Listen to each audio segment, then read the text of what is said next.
there'll be no pollution. I'm so thankful I've decided to change my ways. Welcome back to the Leaving Eden podcast. My name is Gabriel Hakohen. I'm here, as always, with cult expert, cult survivor, my BFF, Sadie Carpenter. How are you doing today, Sadie? I'm doing good. Guess what? What? I have a desk, and so this is the first time in years that I'm not recording in a closet. And wow. I also, moving up in the world. I also have dual monitors right now, so I can see our recording in one screen and our document with all of our sources and everything in the other screen at the same time. That's incredible. You're living the dream here. So I may be a little bit echoey today because I am in like a room instead of a closet, but I'll be building up my soundproofing as time goes on. Yeah, and I'm also in a different place than normal. I am in the same city as Sadie right now, but I'm in a different room and a different house and a different area as Sadie. I'm back in Portland for a couple weeks, but we're actually in a different county. We're actually, okay, that's true. I'm in Multnomah County. You're in Washington County, right? Yes. Yes. I think. But I'm here. I'm using a family member's podcast setup who also does podcasting. So this is going to be a little bit of a different day, but the material is absolutely classic. We've been doing this show about 3 years now. We're at almost episode 150, but we've made more than 150 episodes. I want to go back a little bit and pull a clip from the first ever episode of this podcast. This is an episode, this aired, it's Leaving Eden podcast episode 1 called What Makes a Cult. It aired in August of 2020, but we recorded this clip in, I think, probably May or June of 2020. Emotional control also has an even darker side than that. Emotional control instills irrational fears or phobias of what might happen if you leave the group. So There was a story that I was told growing up, heard it from several different pastors in several different places. There was an early IFB pastor, and I think it was J. Frank Norris, but I'm going to have to fact check myself on who it actually was.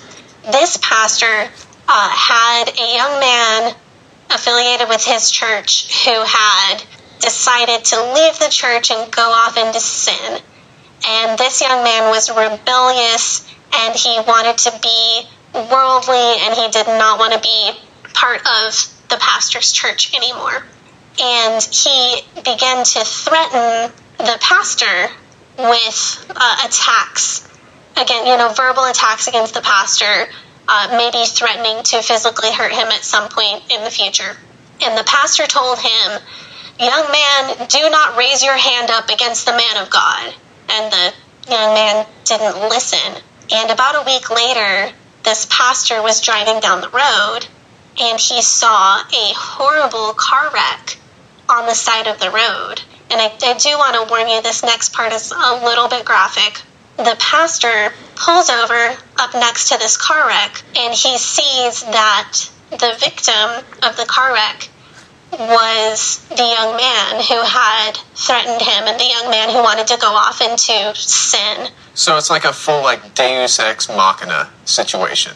Right, and I'll spare you some of the really terrible details, but the car wreck, when this story is told, it's described in really grisly detail that I don't believe is appropriate for a child of 3 or 5 years old, which is the age I was when I was hearing it for the first time. It's probably also anatomically impossible.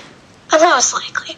But what is claimed in this story is that as part of the injury from this car wreck, the young man had his head split open and some of his brain matter was lying on the asphalt outside of the car. Ew. It's pretty gross. So this pastor got a mason jar, which magically happened to be in the back of his car for some reason, scooped some of the brain matter off the side of the road, The real question is why there was the mason jar in the back of the pastor's car. Well, there are a couple different questions here, because the next part of the story is he filled the jar with formaldehyde. Was he running moonshine? I don't know. The next part of the story is he filled the jar with formaldehyde, so then you also have to ask, where did he get the formaldehyde? He's a southern man, in what year is this? I don't know, early 60s? Oh, the early 60s? Oh, I thought you were going to say it was like the 20s or the... Oh, no, this 30s. is like fairly recent. If it was like the 20s, then I would say, yeah, he's definitely a bootlegger. But maybe he needs to examine that about himself. Maybe he does. But no, the story goes that he scoops up these brains off the sidewalk and takes them to the pulpit the next week and says, this is what happens if you leave this church. This is what happens if you raise up your hand against a pastor. I told this story in the very first episode of our show. It was an example of the fear-based tactics that are used to control IFB members. J. Frank Norris was a controversial pastor in Texas. He had a lot of enemies, most notably people involved in alcohol manufacturing or distribution, and Catholics. Really hated Catholics, but not as much as he hated communists or people in liquor manufacturing, as we're certainly going to get to. There was a man...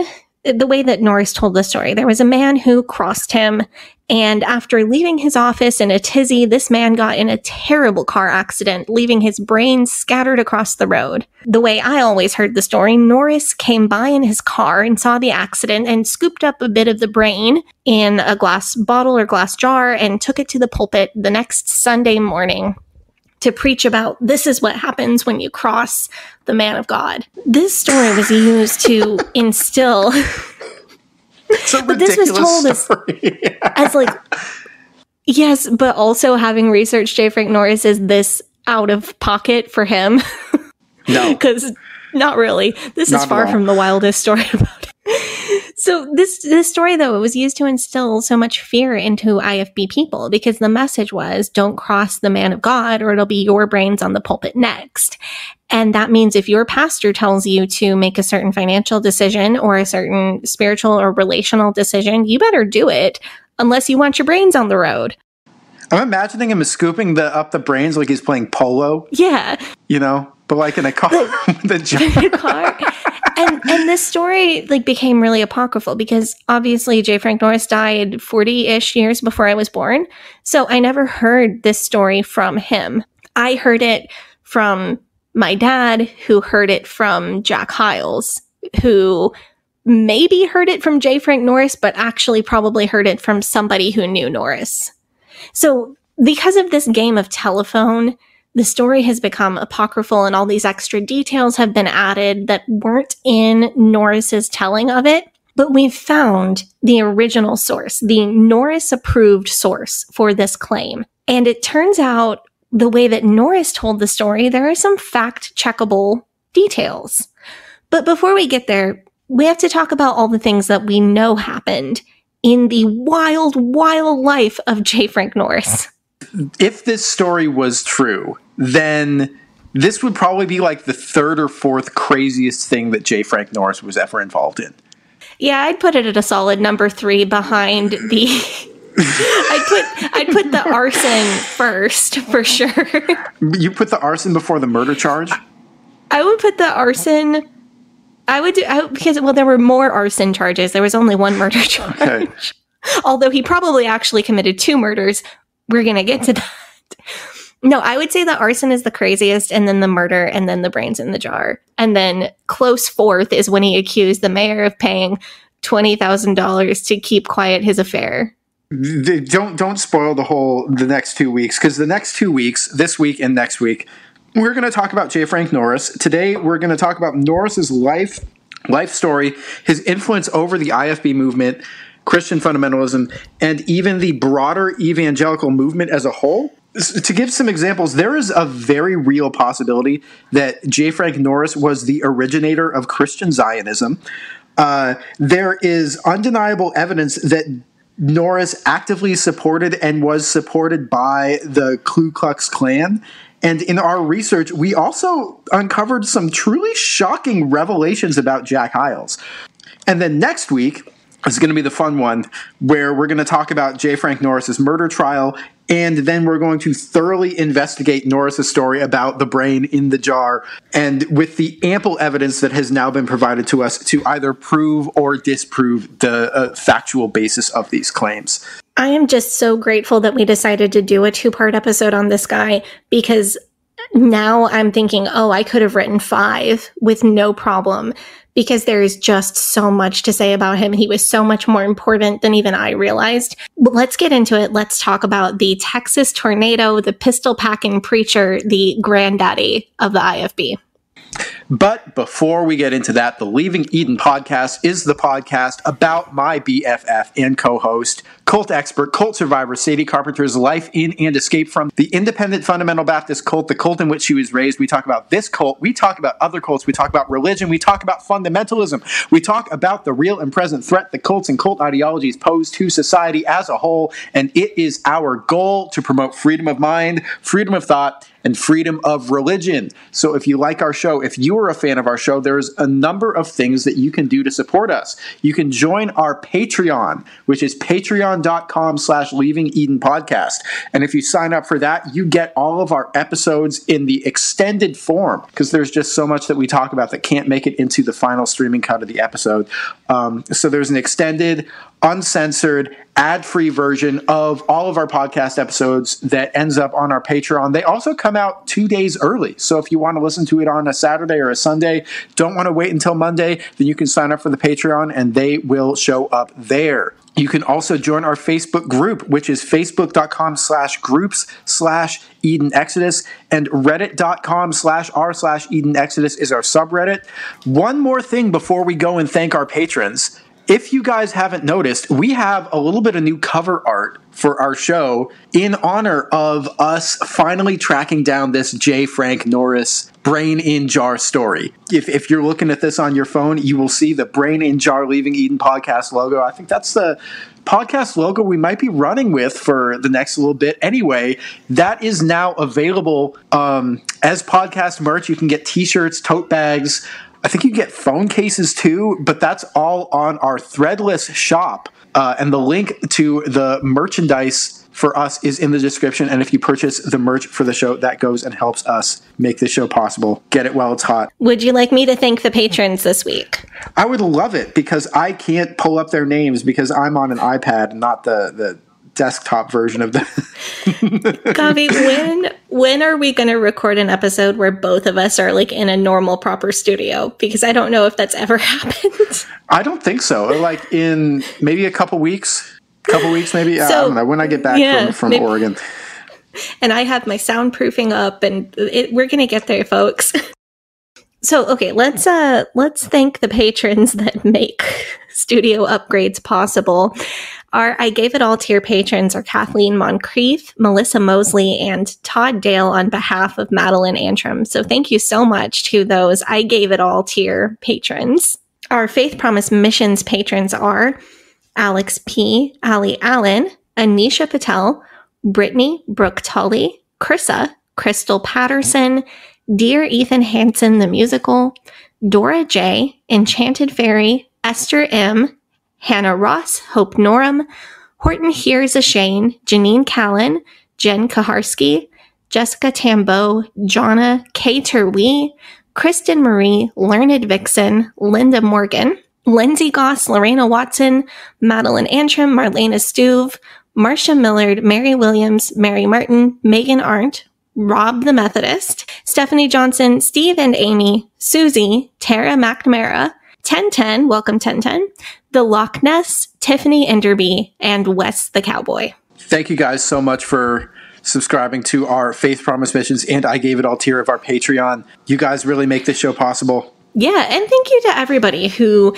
subscribes over on Patreon, and to all of the listeners who support us in non-financial ways, like sharing our show with friends and family, posting about us on social media, adding us to Spotify playlists.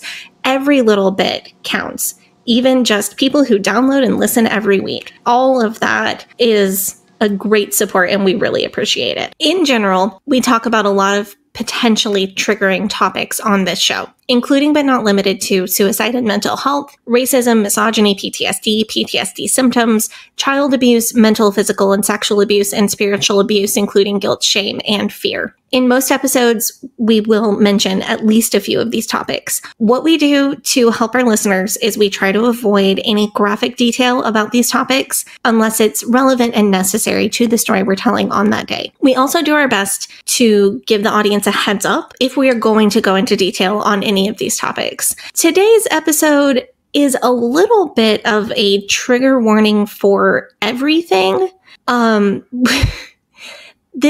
Guys, think of this as if you were hearing a story about a 1920s mobster, and you won't be that far off. We're going to talk about some child abuse. We're going to briefly mention some cases of sexual assault. We are going to talk about the KKK significantly. We're going to talk about racism and instances of racism in Norris's life, and also arson, buildings burning down, and some references to murder. This guy had a wild life, but as always, like I said previously, we'll give you a heads up if there's anything that we're going to describe in any kind of graphic detail that sensitive listeners might want to skip over. As we've been researching Norris, it occurred to me, I grew up hearing this man referred to as one of the most important figures in the founding of the IFB, but I was never really taught about his life story. Now that I'm looking into this as a non-fundamentalist adult, I was probably not told about his life story because it's so incredibly wild, and the scandals are so abundant in his life story. But I was always taught that he was one of the foundational figures of the IFB, and he was so important. And I never really knew why he was so important until I researched for this episode. It turns out that J. Frank Norris had connections to almost every big name IFB old school guy you've ever heard of. He had direct connections to R.A. Torrey, to G.B. Vick, to Lee Robertson, and John R. Rice. And he forms a really interesting bridge between actually John R. Rice and Peter Ruckman. Ruckman was not discipled by Norris personally, but patterned his life after J. Frank Norris to an extent that was greater than I anticipated. This guy was actually extremely important. One of the books that I read for this episode is called The J. Frank Norris That I Have Known for 34 Years by Dr. Louis Ensminger. And I wanted to read a quick quote from the preface to this biography. If I were writing about the average great man, it would be an easy matter to trace his life from his ancestry and birth to its end.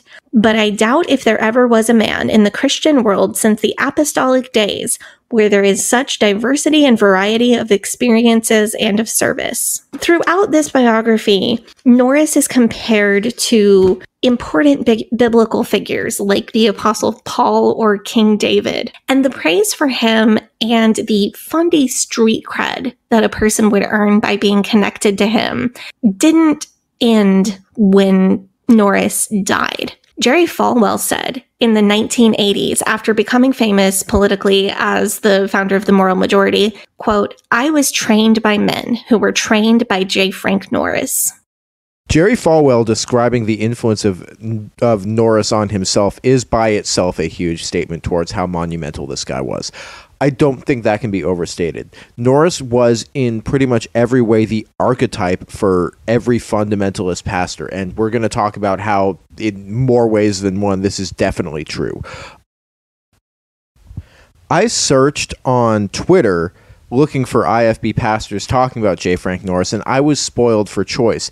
Easily a dozen fundamentalist pastors with 5,000 Twitter followers or more had either posted quotes from Norris or comments about Norris or spoke of how his style was a big influence on them.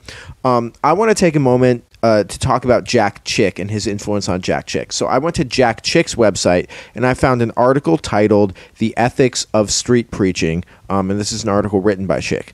And here's a quote from the article. It says, "There is a right way and a wrong way," and he's talking about street preaching here. "There is a right way and a wrong way. Those who choose the wrong way may gain immediate attention, but their reputation is short-lived. Everyone in the ministry cherishes the stories of our champions in the faith and thrill at the stories of John Wesley preaching to 10,000 in the cornfield, or Whitefield able to be heard 1 mile away as he preached publicly. Our blood moves quickly as we read of General William Booth on the streets of London, or J. Frank Norris going and preaching at his own public hanging." The public hanging that Chick referred to was Norris's 1927 murder trial. It wasn't, okay, public hanging, it's not an inappropriate figure of speech, but it wasn't actually a hanging. It was actually, I don't even know if I'd call it a near miss with the electric chair. Relatively near miss, maybe? I don't know. It wasn't technically a public hanging. I feel like that's maybe a little appropriative. In a different article about street preaching, Jack Chick mentioned J. Frank Norris in the same sentence. He referenced him in the same sentence as Martin Luther, John Calvin, and Billy Sunday. So this is Jack Chick, the guy who started the Satanic Panic, saying, J. Frank Norris, that's my guy. Yeah, so Norris was not the first fundamentalist. He didn't invent fundamentalism, but he very much made it what it was. He was a major player in popularizing fundamentalism and inspiring other fundamentalists, including a lot of names that we would know, certainly including Jack Hyles. Norris also, as you just mentioned, was a huge part of the biblical literalist movement.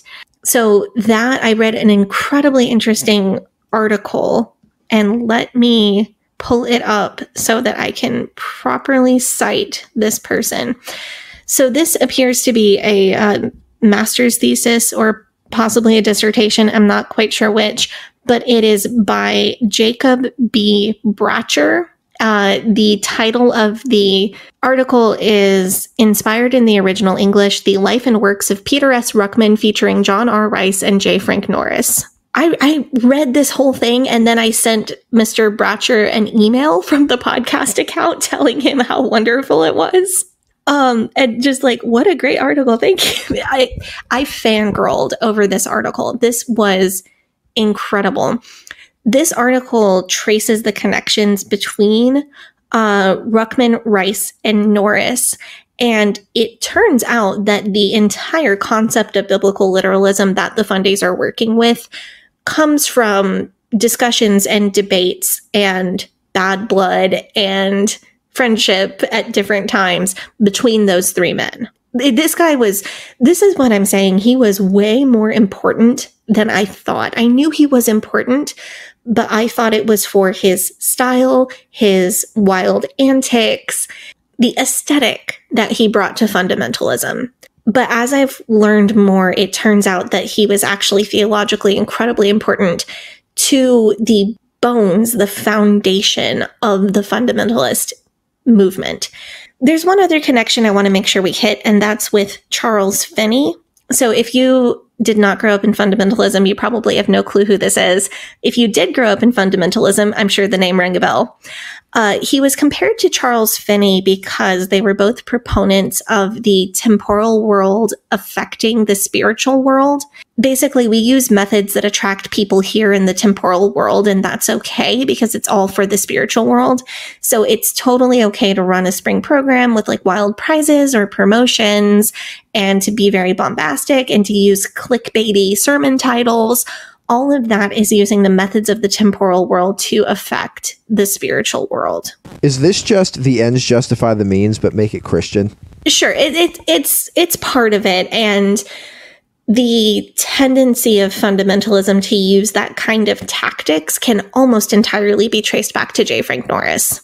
And being able to put yourself in the lineage of Norris is still fundamentalist street cred. Peter Ruckman publicized broadly that he was baptized by one of Norris's deacons. That's how powerful the name and the legacy of J. Frank Norris were. His influence was fading by the mid-1940s, and then he died in 1952. However, the clout that you got from being associated with his name went on long after his life was over. I guess being baptized by J. Frank Norris or one of his deacons probably gets you more street cred and fundamentalism than paying $600 and being baptized by Brittany Dawn in the bathtub in a hotel room. Why don't you put a pin in that? Because I've got some stuff to say about Brittany Dawn. The J. Frank Norris Brittany Dawn comparison is not going to end here, people. Absolutely not. It is absolutely not. They have way more in common than I thought they would. Let's talk about who this guy was. Let's get into his biography. So, John Franklin Norris was born to James Warner Norris and Mary Davis Norris on September 18th, 1877 in Dadeville, Alabama. I'm pretty sure I have some ancestors on my mother's side in Dadeville, so we might be like 10th cousins or something. Just 120 miles south, and 6 years later, Bob Jones Sr. would be born in Southeast Alabama. Norris had a childhood that was filled with difficulty, poverty, and violence. And as the rest of his life unfolds, I want us to keep that in mind because I think we will see how this early violence molded him into the person that he became. So the way that Norris told his life story, his father, who went by Warner, was an alcoholic. Because of his addiction, he couldn't keep a job.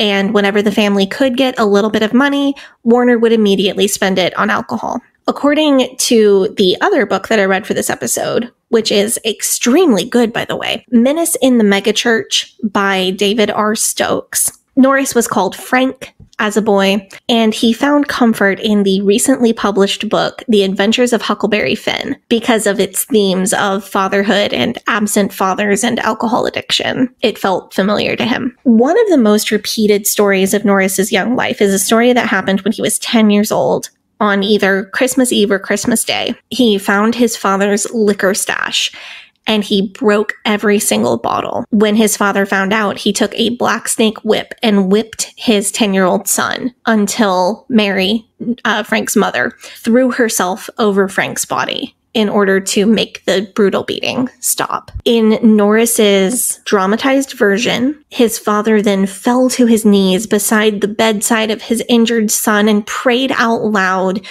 "Oh God, liquor has ruined my life and my home.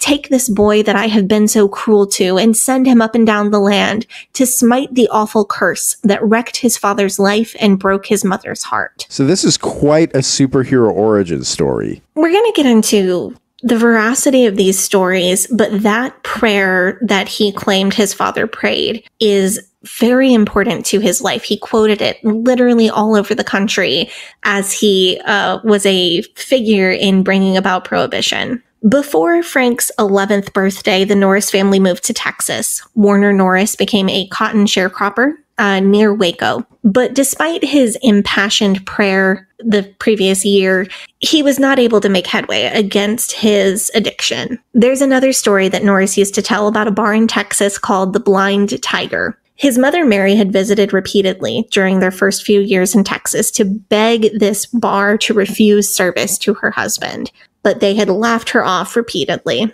She sent young Frank down one day to ask them yet again not to serve her husband.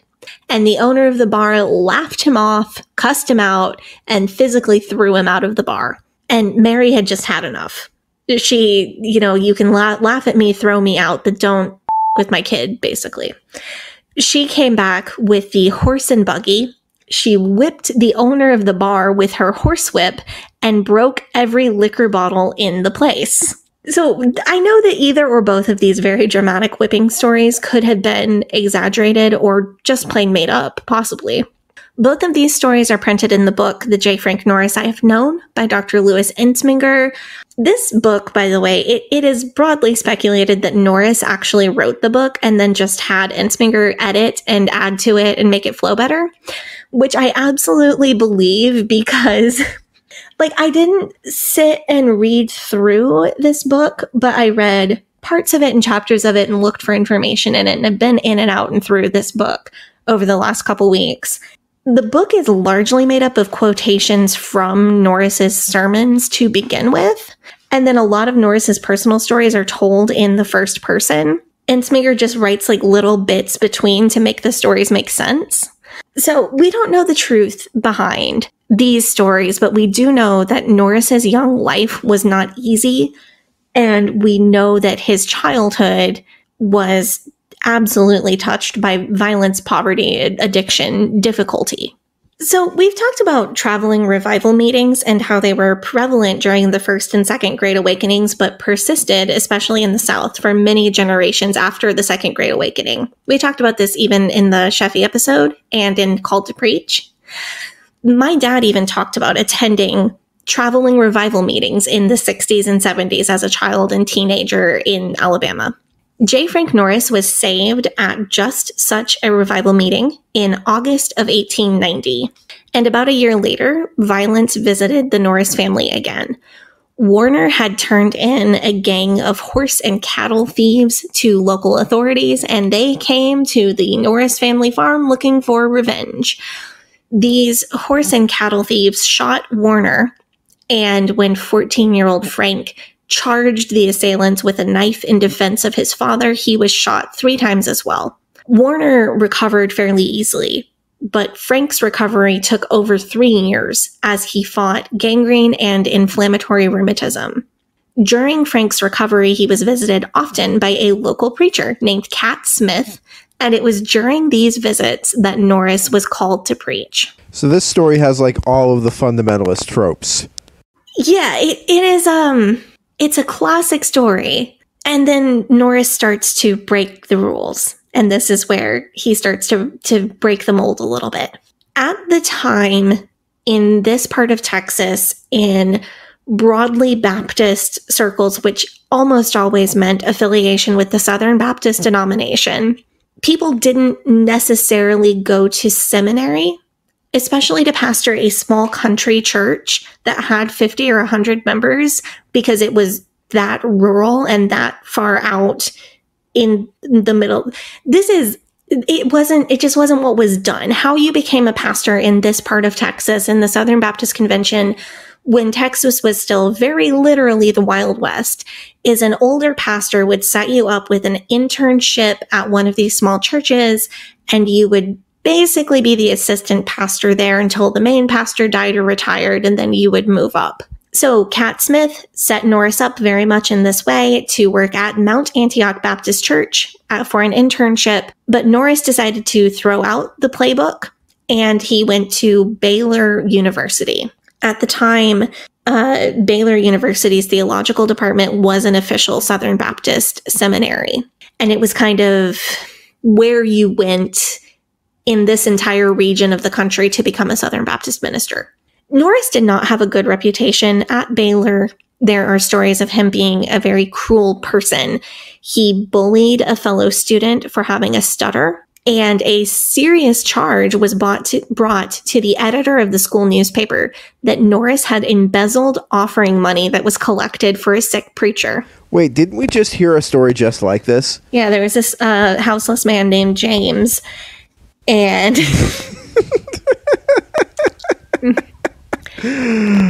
it's not going to stop. I'm telling you.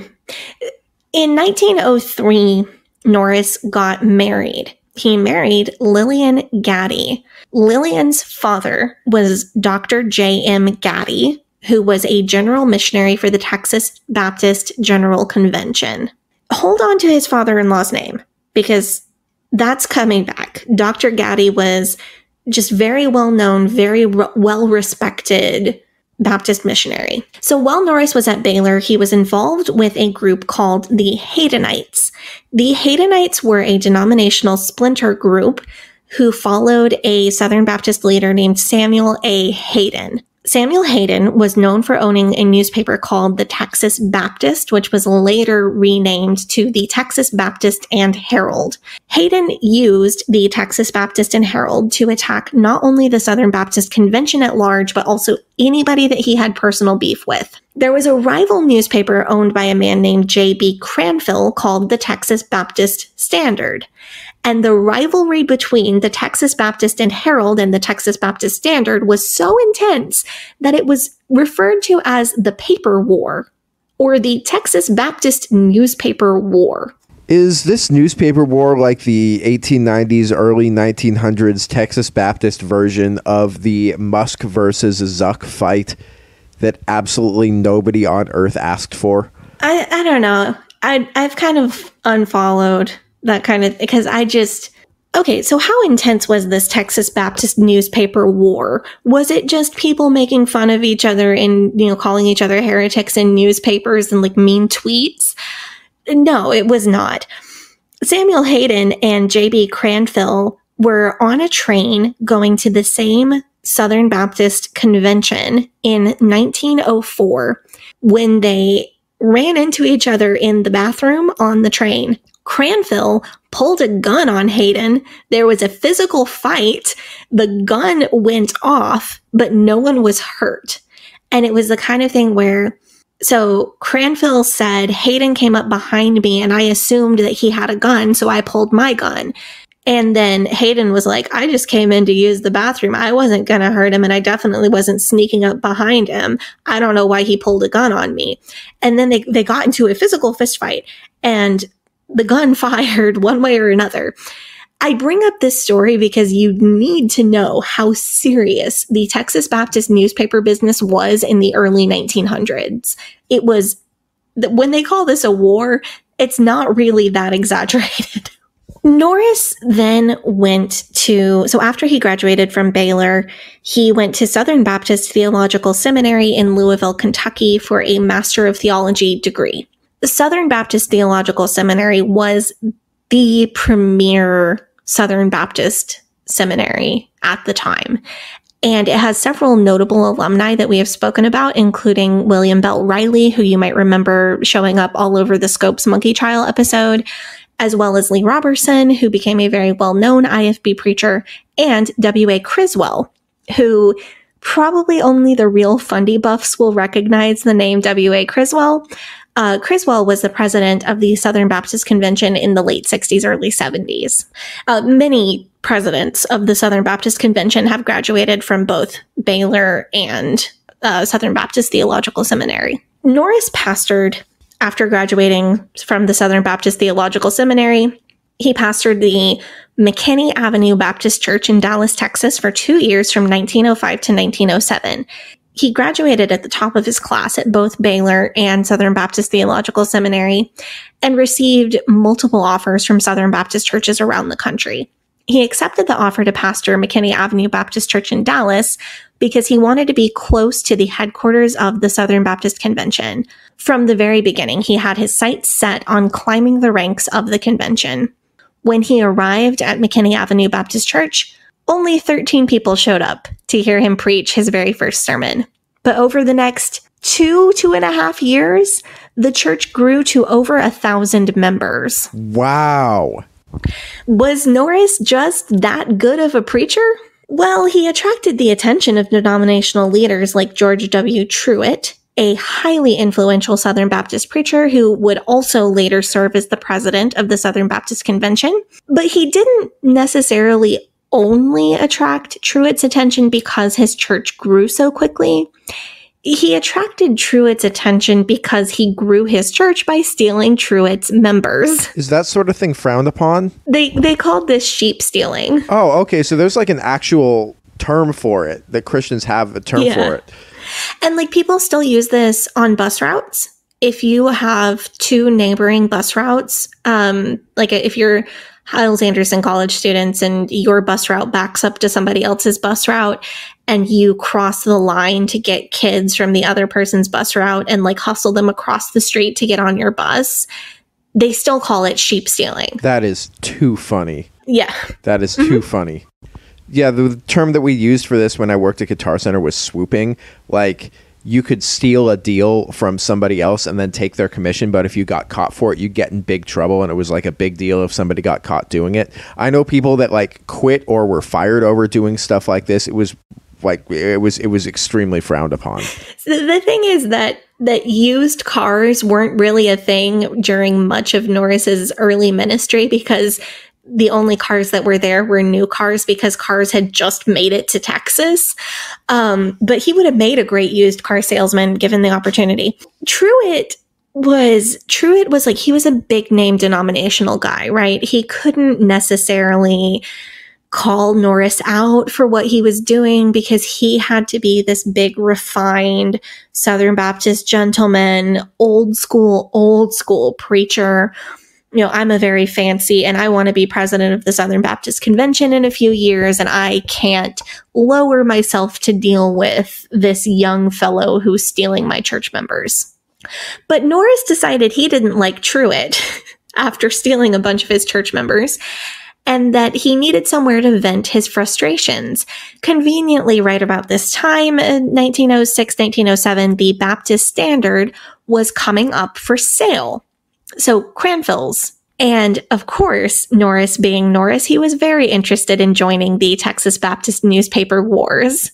He thought that sounded like a great idea.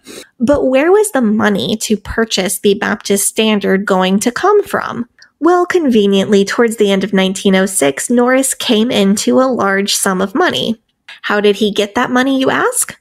Well, you remember the Reverend J.M. Gaddy, Norris's father-in-law, who was a well-known and well-respected Baptist missionary, that J.M. Gaddy.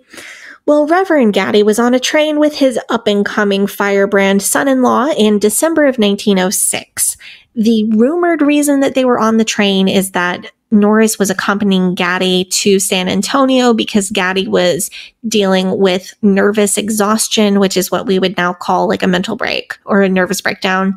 And Gaddy was going to go to San Antonio to go into Dr. Moody's sanitarium to work on his mental health. Well, while Gaddy and Norris were on the train, evidently Dr. Gaddy wandered out of bed around 4 a.m., walked to the train platform, and somehow fell off the train. Norris was asleep in bed, and he didn't realize that his father-in-law was missing until the next stop.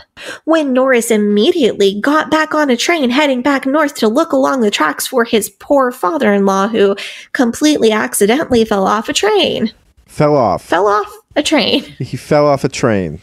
I've never heard of this before. Something that famously happens to a lot of people. I mean, I fall out of my car going down the highway all of the time. Not even a little suspicious. So Gaddy did fall off the train, or somehow exit.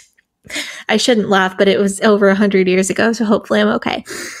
So Gaddy didn't die from quote unquote falling off the train. They actually found him alive along the track because he did fall off the train, but he didn't get run over. Sadly, Gaddy died from his injuries shortly thereafter, before Norris's northbound train even caught up with where Gaddy had fallen off the southbound train. Norris, being the husband of Gaddy's only child, received the life insurance money. So Is it possible that J. Frank Norris pushed his father-in-law off a train for the insurance money to get the cash that he needed to buy a newspaper to publicly bash the big fancy Southern Baptist guy who was pissed at him for stealing his church members? There's no evidence saying that he did, but I would personally say that this would fit a pattern of behavior that is exhibited by Norris, as we will discuss later in this episode and in next week's episode. Stay tuned for that. How many separate texts that simply said, holy shit, holy shit, holy shit, did I send you when I found this? Oh, it was many. It was numerous. It was a few. Yeah, it was more than a few. No, it's just like everything to do with this episode when we were doing the research for this episode was just us finding out more and more and more crazy stuff. I just think it's funny how J. Frank Norris is always like, his proximity to serious crimes is always very high, but he's never like directly implicated, or if he is, he seems to get away a lot.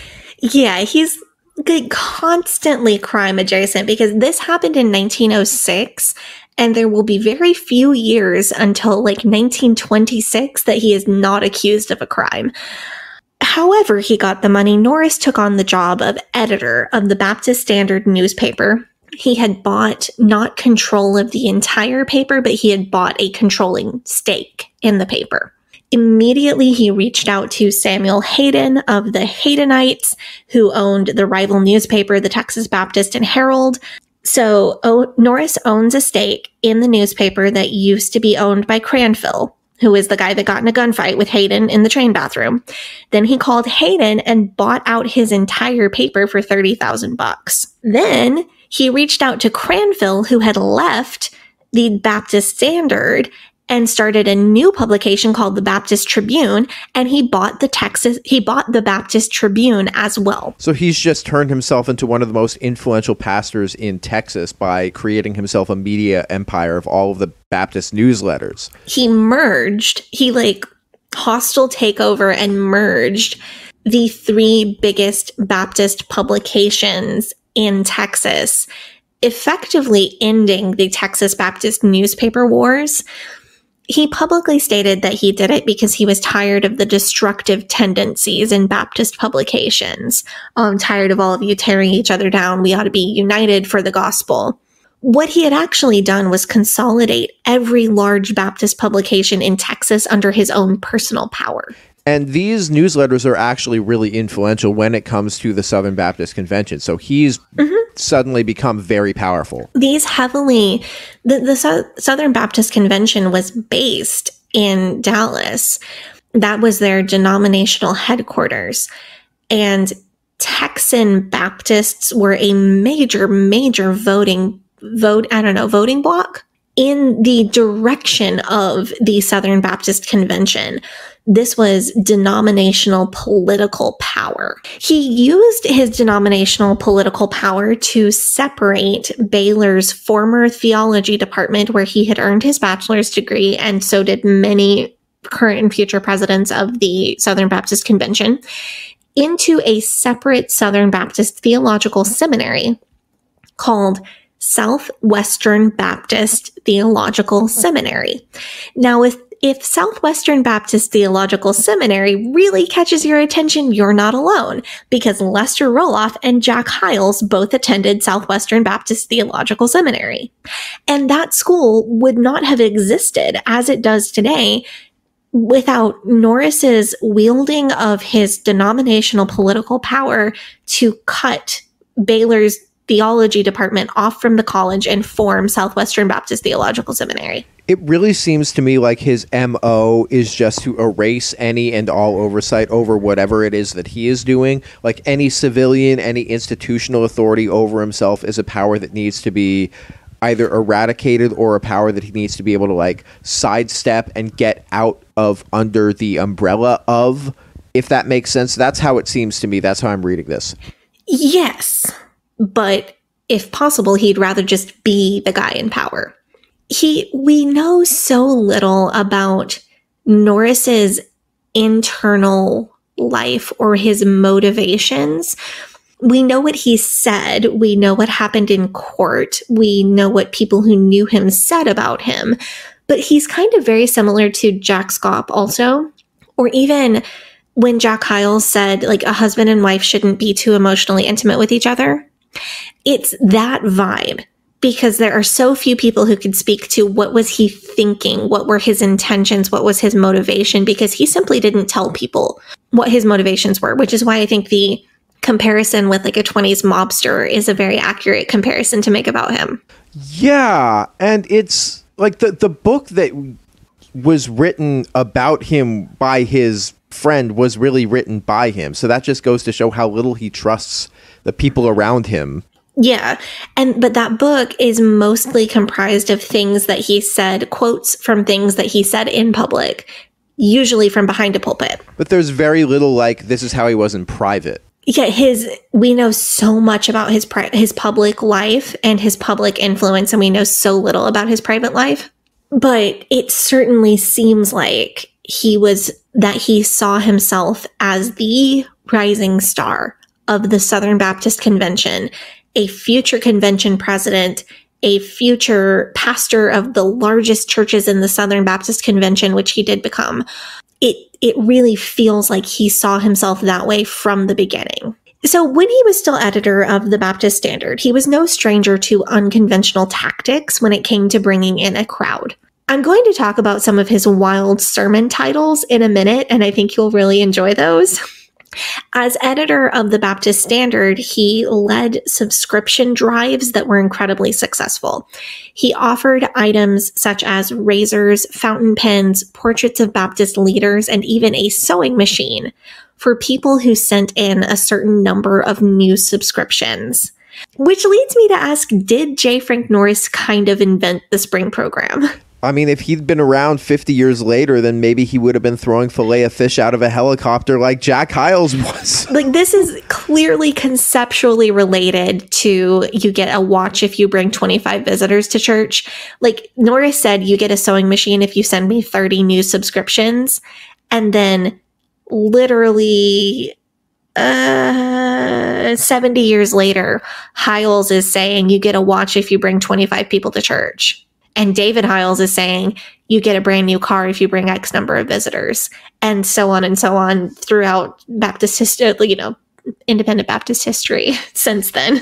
Speaking of things that are now mainstays in evangelical Christian culture that possibly were invented by J. Frank Norris, I need to ask the question, did J. Frank Norris invent Christian Zionism? That's a fair question, bud. I was fully freaking out when I found this. This is the one I texted. I would just like. This is the one that you text. So the entire research phase for this episode has been really long because I'm not only chugging my way through 2 books, but you'll see in our source list, we have like dozens of sources. The entire process has been me and Gavi texting back and forth to each other. Holy dude, in all caps. And it's because we found something new about J. Frank Norris. So, Christian Zionism is a broad term that we use to describe the phenomenon of evangelicals going to great lengths to show their support for Israel. This can include behaviors such as purchasing Israeli products, donating money to pro-Israel causes, and supporting pro-Israel political candidates.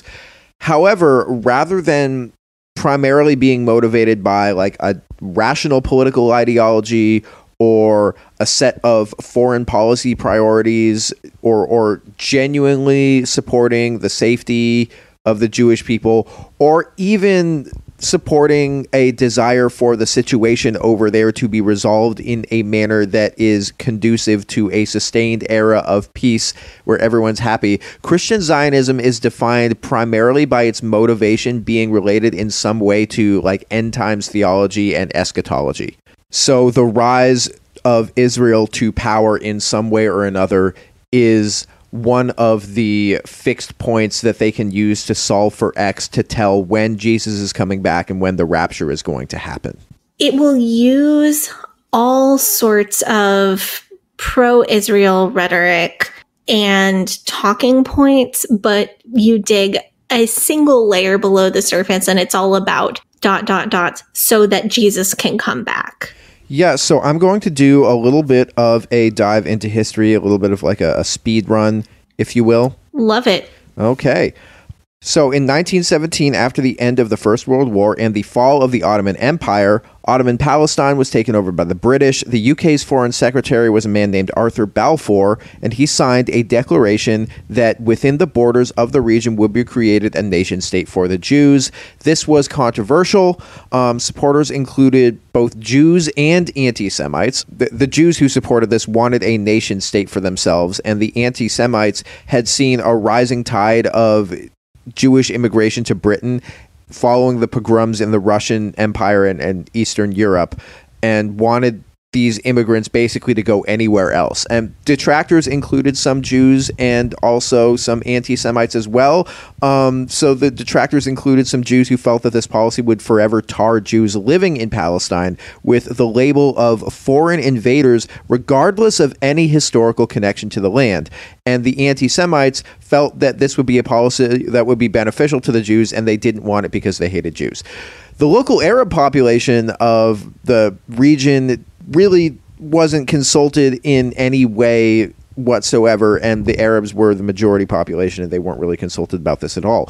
Ironically, the British support for the Jewish state didn't actually allow for the unlimited immigration that its supporters wanted.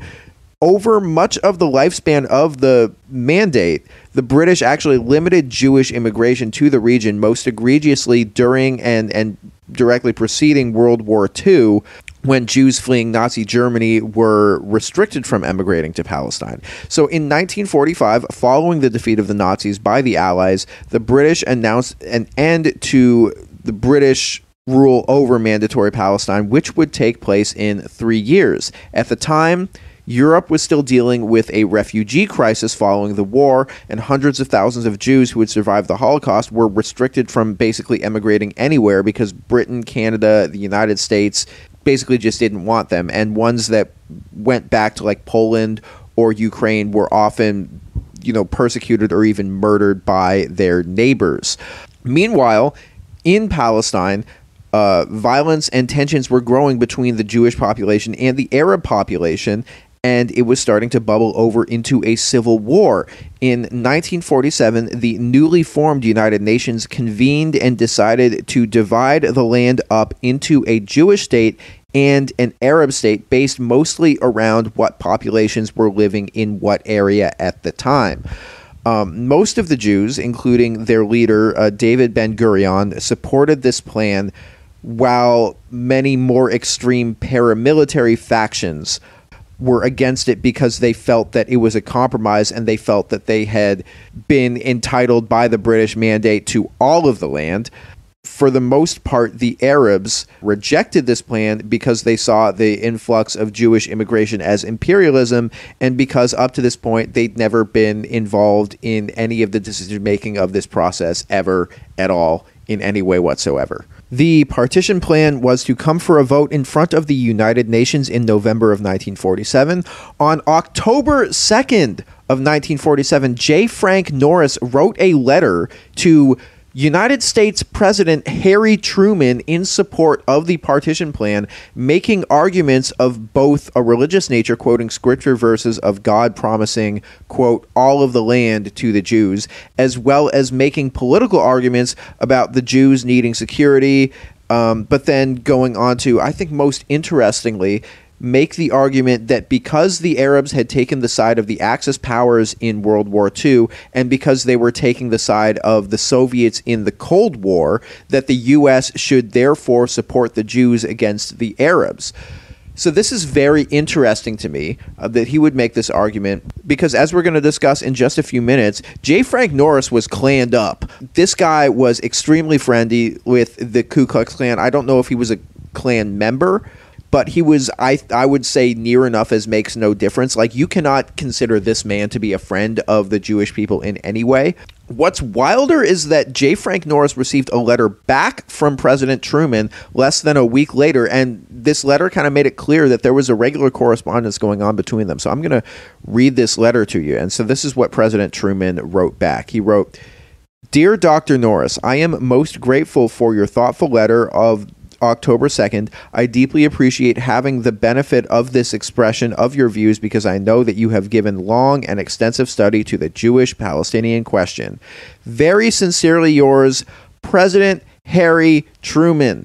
I would also like to note that in his official biography, it stated that Norris was asked by the Truman administration to please provide his opinion on this. It's also worth noting that Norris was credited for Herbert Hoover's win in Texas, and literally he has been credited by secular historians for turning Texas Republican.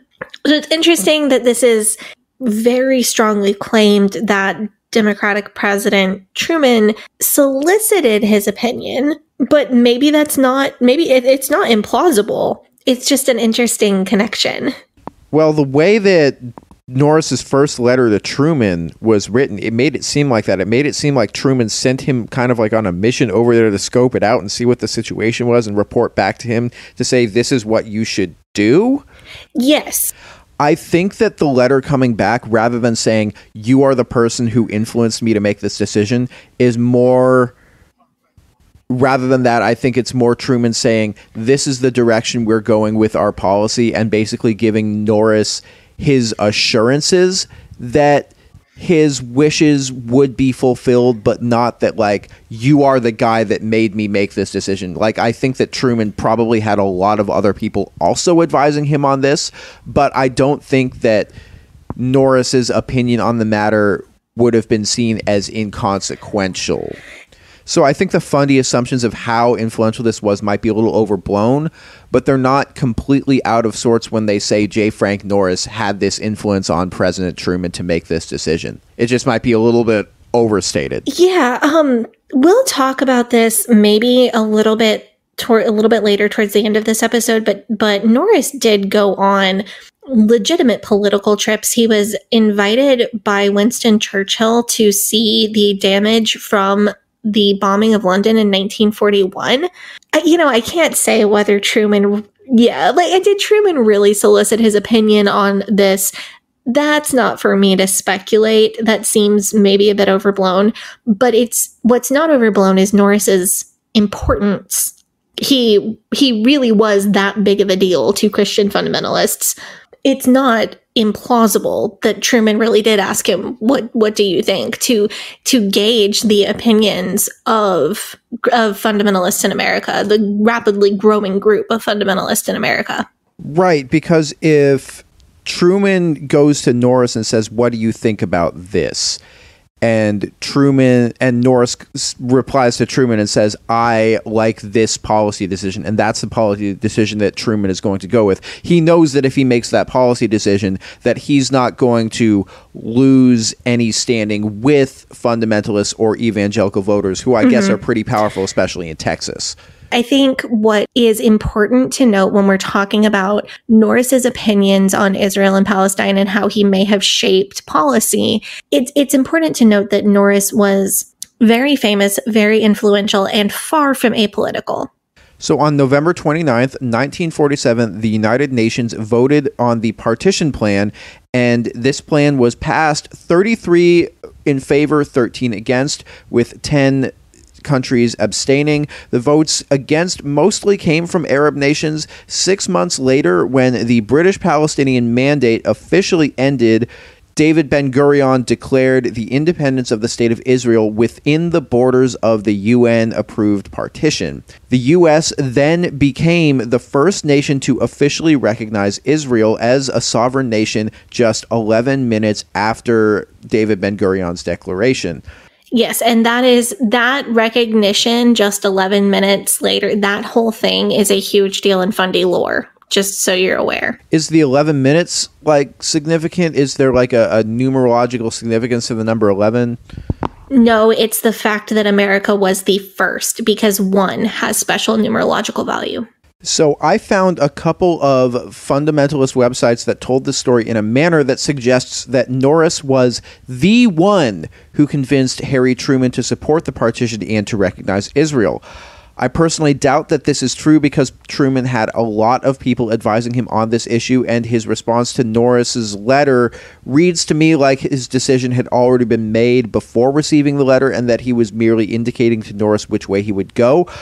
I gathered from Norris's letter that Truman, his letter to Truman, that they had a regular correspondence, which, given everything that I know about J. Frank Norris, is just wild to think about that this guy had any correspondence with a sitting U.S. president. However, the reason why we bring this story up now isn't just to show that Norris had political influence, it's to show where Norris's head was at by this time and the reasons for what that change may have been. Because because it doesn't make sense for a Klan-associated pastor to be a prominent voice in Christian Zionism without some ulterior motive. Because this dude is Klanned up for sure.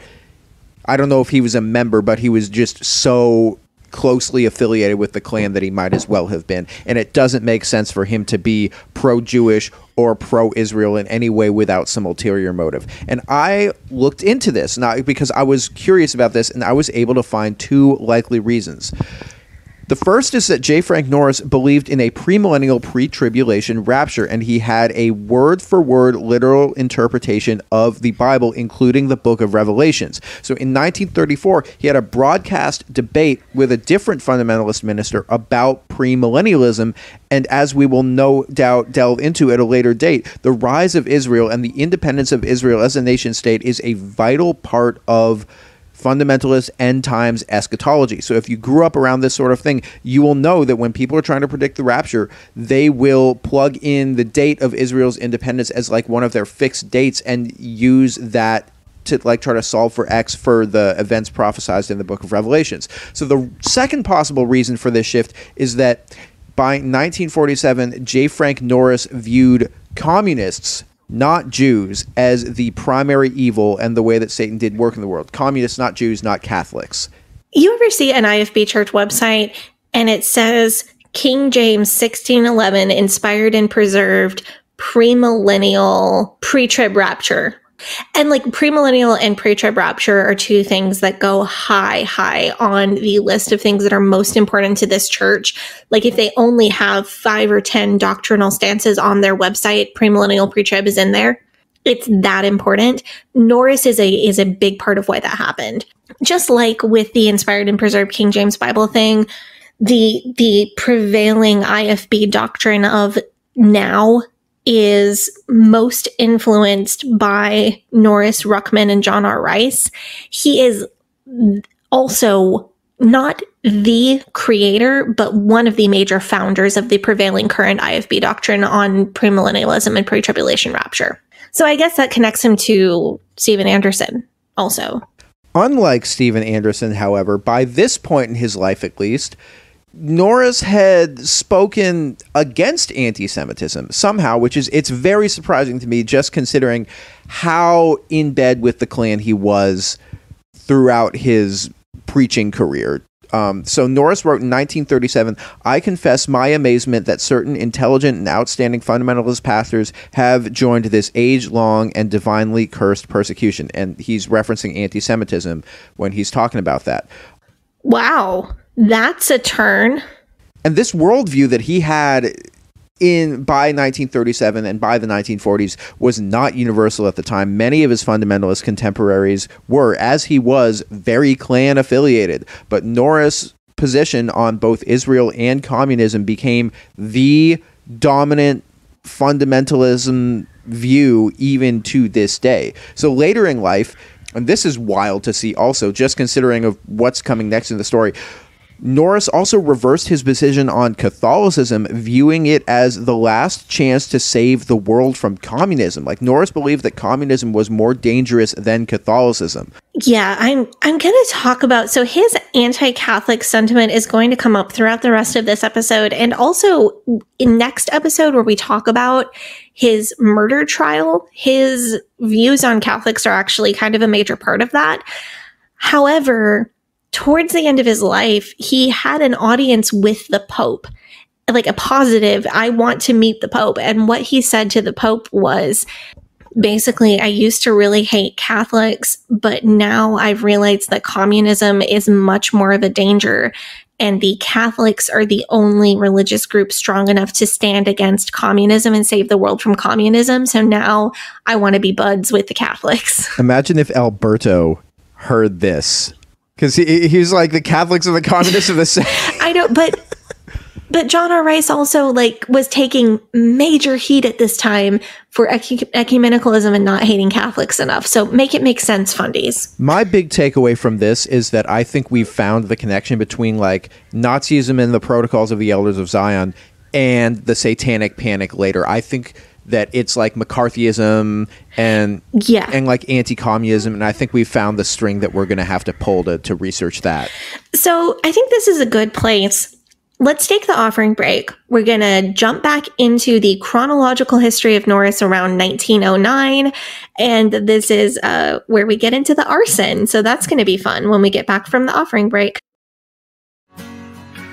Hey, Sadie here. If this is your first time listening to the Leaving Eden podcast, make sure you go back and check out episode 57. It's a primer episode for new listeners. That episode tells my personal story and gives you all the terms and information that you'll need to know going forward. Also, check out our cult true crime series, The First Family of Fundamentalism, so that you can get the whole cult story. If you like our show, you can support us by joining our Patreon, where we have extended and uncensored episodes as well as other bonus content available. You can also join in the discussion in our Facebook group. That group is called Eden Exodus. Tell a friend, tell a family member, tell your worst enemy. The Leaving Eden podcast is a fully independent podcast, and we really appreciate your support. Now, back to the show.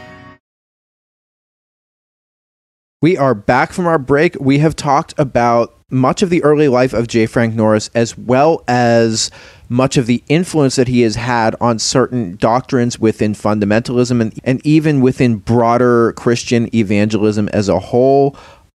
So what are we going to jump back in to pick up his life story around 1909 about? He had resigned his first pastorate in Dallas after stealing all of G.W. Truett's members to become the editor of the Baptist Standard. He had consolidated the power of a large readership, about 70,000 subscriptions, behind one single newspaper with himself as the editor.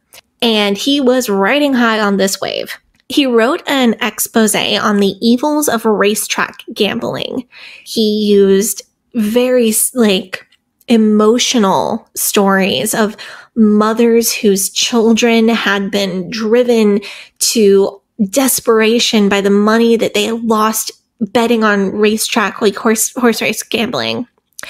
And he and his editorial played a major part in getting racetrack gambling banned in the entire state of Texas for the next 25 years. So he wielded power within the Southern Baptist Convention, but he wielded political power beyond that because of the percentage of residents of Texas that read and believed these Baptist newspapers and were committed to Norris and his causes. I think this may have given him a taste of real power that he then spent years trying to taste again while fighting in favor of prohibition. Because think about it, he took on a major vice and he won. And I think this was really formative to him. He sold his interests in the Baptist Standard in 1909, and he took a cushy job as the pastor of First Baptist Church of Fort Worth, eventually becoming one of the highest paid pastors in the United States, probably the highest paid pastor in the United States at the time in 1909. And this is so similar to Hyles' story of, I took over the pastorate at First Baptist Church of Hammond. They were all very highbrow, highfalutin people. There was a lot of money in the church. There were a lot of bankers, store owners, that kind of manufacturing magnates in this church. But while he was pastoring this very highfalutin organ and choral style Southern Baptist church, the Wild West environment of Fort Worth at the time gave him plenty of vices to yell about from the pulpit. Most notably, everything that occurred in the part of town known as Hell's Half Acre, which was a collection of bars, brothels, and gambling houses in Fort Worth at the time. Norris preached sermons with titles like the following: "If Jim Jeffries, the Chicago Cubs, and Theodore Roosevelt can't come back, who can?" As a side note, this is referring to Jim Jeffries, the early 1900s world heavyweight champion boxer, not Jim Jeffries, the current Australian comedian, just so we're all on the same page here. And I'm assuming that "who can" is referring to Jesus can come back. I'm not really quite sure, but that makes the most sense. He also preached a sermon, and this is my favorite Norris sermon title of all time. This is the sermon title: "Should a prominent Fort Worth banker buy expensive silk stockings for another man's wife?" In a God-honoring way? That was his sermon title. So here's what he would do. He would, every Sunday night, so Sunday morning, he would preach like more standard topics. He'd preach about faith, or he'd preach about what biblical truths can we learn about the current situation in China right now? Or, we should preach a sermon about prayer, or preach a sermon about God's light. Were his Sunday morning topics. But on Sunday night, every week he would preach one of these incredibly provocative titles.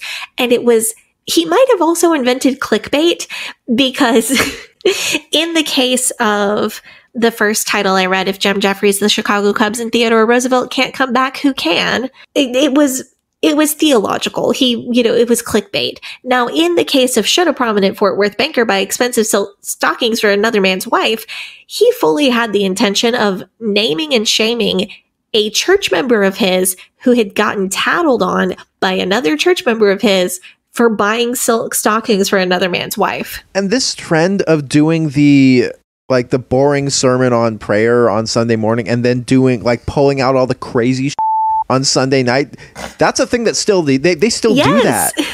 The only people who preach the provocative stuff on Sunday morning are like NIFB nut jobs like Steven Anderson. So what he would do is he had a huge changeable sign outside the church building, and he would put up these sermon titles ahead of time, and it was advertisement. People would come in on Sunday night for entertainment. This strategy of having the really bombastic and provocative titles on Sunday nights did not go over very well with Norris's rich church members. He was accused of ruining their church by bringing in a lower class crowd with his sensational sermon titles and his bombastic style. And this sounds familiar, doesn't it? Yes. Norris is quoted as saying, "I would rather have my church filled with the poor, the halt, the lame, the sinning, than have it filled and run by a highbrow bunch. I'll take the bus, kids."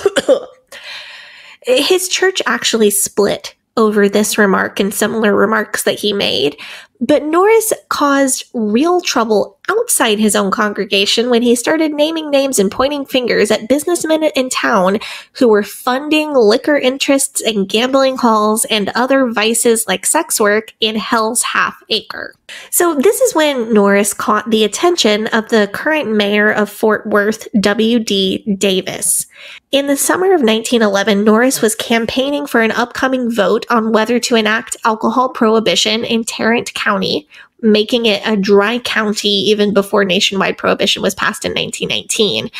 Norris held a massive 3-month tent revival, preaching nightly about the horrors that alcohol had inflicted on his family and so many others. The mayor, Davis, sent the police and fire department to take the tent down by force, calling it a fire hazard, although it more likely had to do with Norris's anti-alcohol political stances and his attempt to actually influence the upcoming vote, which at the time, I guess, wasn't technically illegal because the IRS wasn't a thing yet. So in January of 1912, as Norris continued to be extremely politically active, naming names and printing articles in his new newspaper called The X-Ray, local businessmen convened in a city hall meeting to figure out what to do with J. Frank Norris. And this one was still not appropriate to call it a public hanging because, this is a place and time where people were actually getting lynched. So I really want to be careful about not appropriating that terminology. But this is actually an event where Norris could have gotten run out of town on a rail. This meeting, you can see quotes from the flyers that were passed out to invite people to this meeting.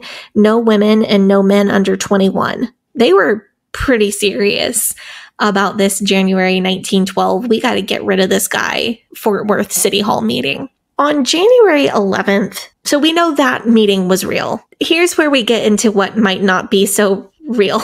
On January 11th, 1912, a few hours after choir practice had wrapped up at First Baptist Church, a fire broke out near the church organ. Firefighters were able to put out the fire, and a church official was on site to save some important documents. The fire was blamed on an electrical issue in the church organ. Notably, J. Frank Norris really liked piano music and really hated organ music. Also, notably, insurance was able to cover the entire damage to the building, but the organ was never fixed or replaced. That's a little suspicious.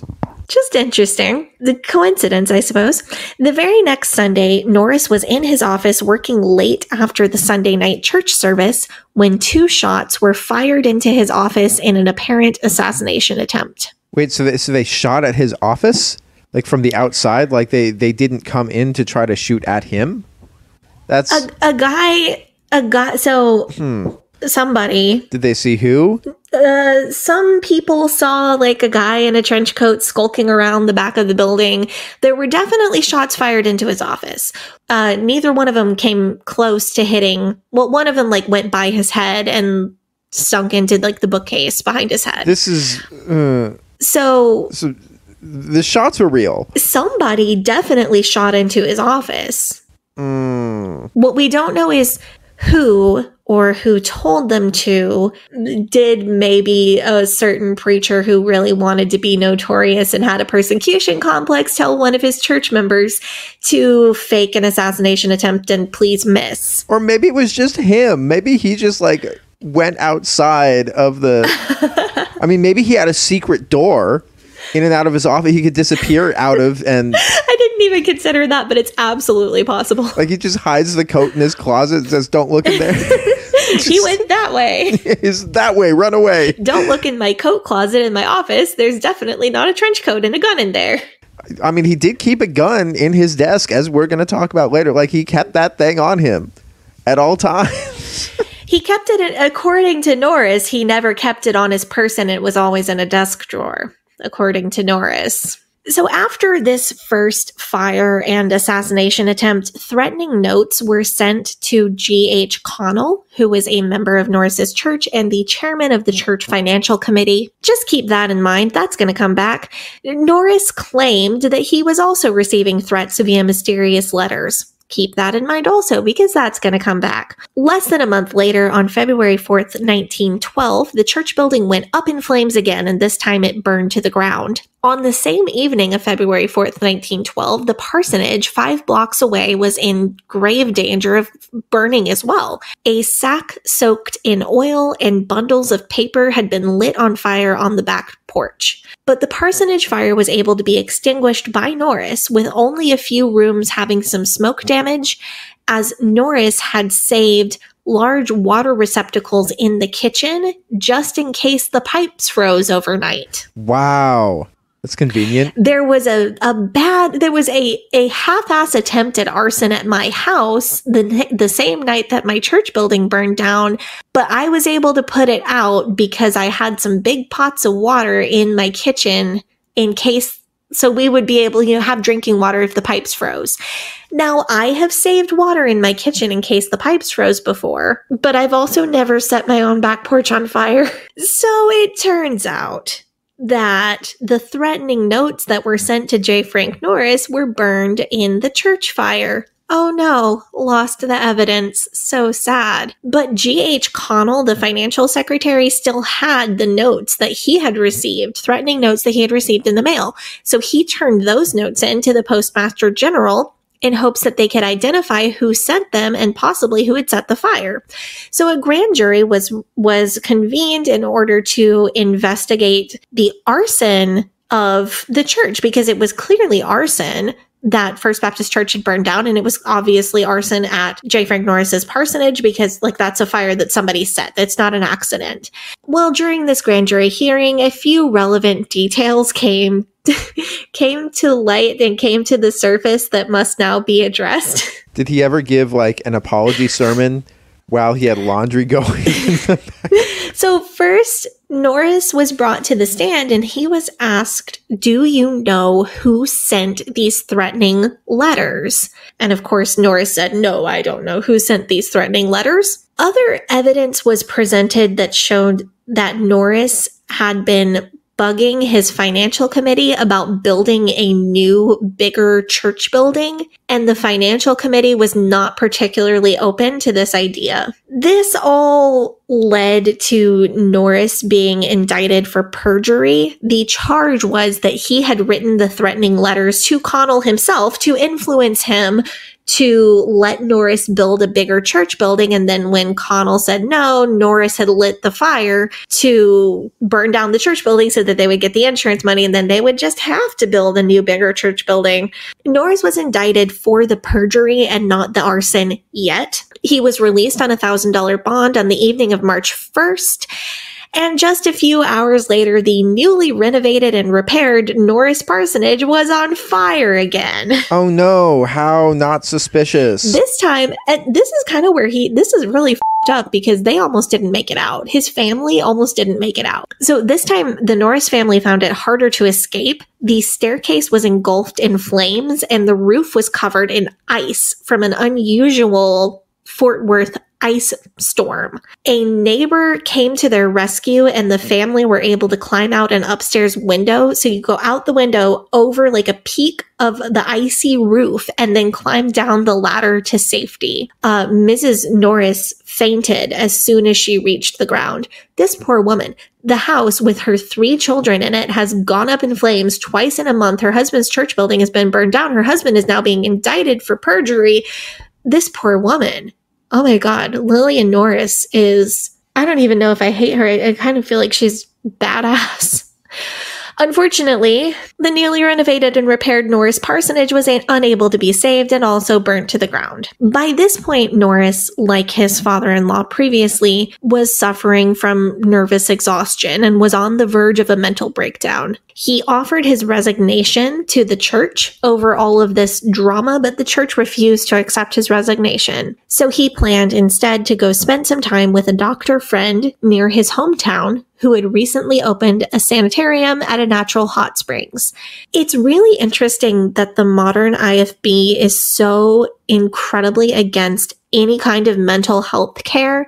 Even admitting depression or anxiety is very taboo, and doubly so for men. This wasn't the case back in the day, and I think if the modern IFB wants to return to the old paths, they should return to the old path of just getting mental health help when you need it. Unfortunately, Norris was not able to get the mental health care treatment that he signed up for, because as his train pulled into the station where he would get off the train and then go to the sanitarium, he was informed by reporters at the station that he had now been indicted for arson as well as perjury, and he had to get back to Fort Worth immediately. So he literally just walked off one train, got on another train, went back to Fort Worth. I'm sorry, that's technically incorrect. He walked off the train, he was able to see his doctor for a few hours, and then he got on the next train back to Fort Worth. I want to be accurate. So he went back to Fort Worth because now he's being indicted for arson. During that arson trial, the fire marshal brought half a torn piece, like a torn half sheet of blank paper, and this was introduced into evidence. The fire marshal had found this torn half sheet of paper in a jacket pocket in the Norris bedroom after the house was burned. This half piece of paper exactly matched the torn half sheet of paper that had been sent to Connell with a threatening note. Oh. Norris. He wrote it. He wrote the threatening notes before the fire. He did it. It is absolutely proof positive he did it. A woman who worked for the church testified at this grand jury that Norris had handed her stacks of anonymous letters with instructions to mail them only when he was out of town in Austin, so that he could prove that he didn't mail them. So this was looking extremely bad for Norris on the count of perjury. Like, dude, it's 1911, 1912, and you can't get away with mailing an anonymous letter? He was good at influencing people. He was not so good at doing crimes. You would think with the amount of practice that he had doing crimes, he would have gotten better at it, but he did not. So it was not looking good for him on the count of perjury, because he had sworn in court in sworn testimony that he did not know who had written the threatening letters. Several highly paid handwriting analysts gave testimony for the prosecution that the handwriting in these threatening letters was indeed Norris's handwriting. But the defense hired one amateur handwriting analyst. Wait, so he's just like some guy, like a buff, just like What? a guy who is into handwriting analysis. And that one guy's testimony and a heart-wrenching retelling from Norris's wife, Lillian Gaddy Norris, about the night of the second parsonage fire turned the jury's sympathy, and Norris was found not guilty of both the perjury and the arson. And now he can say they came after the man of God and they failed. He was such a showman. Wow. And this is why I think like the Jack Scott comparison is also one that has to be pulled in here. And even Brittany Dawn, these are people that know how to prey on the sympathies of others. They are just naturally born charismatic, born magnetic personalities, and they just know how to get people. And throughout his life, we will see him just getting people over and over and over and over again. Man. So this incident, being found not guilty of perjury and arson in one of the particular fires, and I'm not sure which one it was, I apologize, began several years of trials and indictments. The first fire at the parsonage was investigated. The first fire at the church that was blamed on the organ was investigated. All of the insurance money that Norris got from all these different fires was investigated, but he somehow escaped being found guilty during any of these trials. And obviously you can't know why a jury member votes to convict or votes to acquit a person. This is a closed jury deliberation over 100 years ago. There's no way I could know. But I think Norris was in such bad favor with city leadership. The mayor had a beef with him. The police chief had a beef with him. The city manager had a beef with him. Everybody had an issue with this guy that was unrelated to the perjury or the arson. The mayor published in the newspaper, if anybody can prove that Norris didn't set this fire at his own church, I'll give you $1,000. So while he probably did burn his own church building down and endanger his family by burning the parsonage down, and definitely did perjure himself and write forged threatening letters to himself and members of his congregation, it appeared to be persecution because everybody knew that the mayor hated him and everybody knew that city government hated him, and people were willing to believe Norris's story. Like, Norris had proof that these high-powered men in city government had financial stake in Hell's Half Acre. And the people that would have been on a jury might have been people who lost money gambling in Hell's Half Acre, or got too drunk in Hell's Half Acre, or their family members got in over their heads in this vice industry in Fort Worth at the time. And maybe they on some level agreed with Norris that this vice industry was a bad thing for the city. And Norris had actual proof, the truth, that these high-powered men in city government not only didn't care about the vice industry in Hell's Half Acre, but were financially benefiting from it. The people who were on the jury were willing to believe that Norris was being persecuted for standing up against vice, and it made them more likely to overlook and excuse Norris's actual crimes of arson and perjury. Does that make sense? I think this is how all these acquittals happened. Yeah, that's how because Norris was sticking it to the man. And they didn't really care if he did arson or perjury to stick it to the man, because these city officials were actually doing something that we would now consider unethical or even illegal. Many of Norris's church members also believed that this was religious persecution because he was on the right path, standing up against vice. But many of his more wealthy church members didn't enjoy the controversy.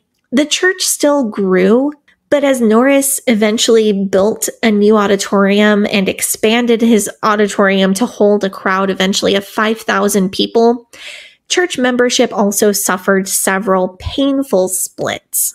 Norris just bulldozed through all of this controversy, continuing to preach his flashy, finger-pointing sermons every Sunday night. And as the list of people who had had Norris's finger pointed at them got longer and longer, Norris became more and more controversial. So Norris's history of controversy and clout chasing is what led to his eventual murder trial. But before we get to his murder trial, we need to take a little chronological sidebar to talk about his connections to the KKK. Yes. So earlier in the episode, we mentioned Norris's alleged ties to the Ku Klux Klan. It's worth noting that during the revival of the Ku Klux Klan, which started in 1915, there were many fundamentalist pastors that had close ties to the Klan.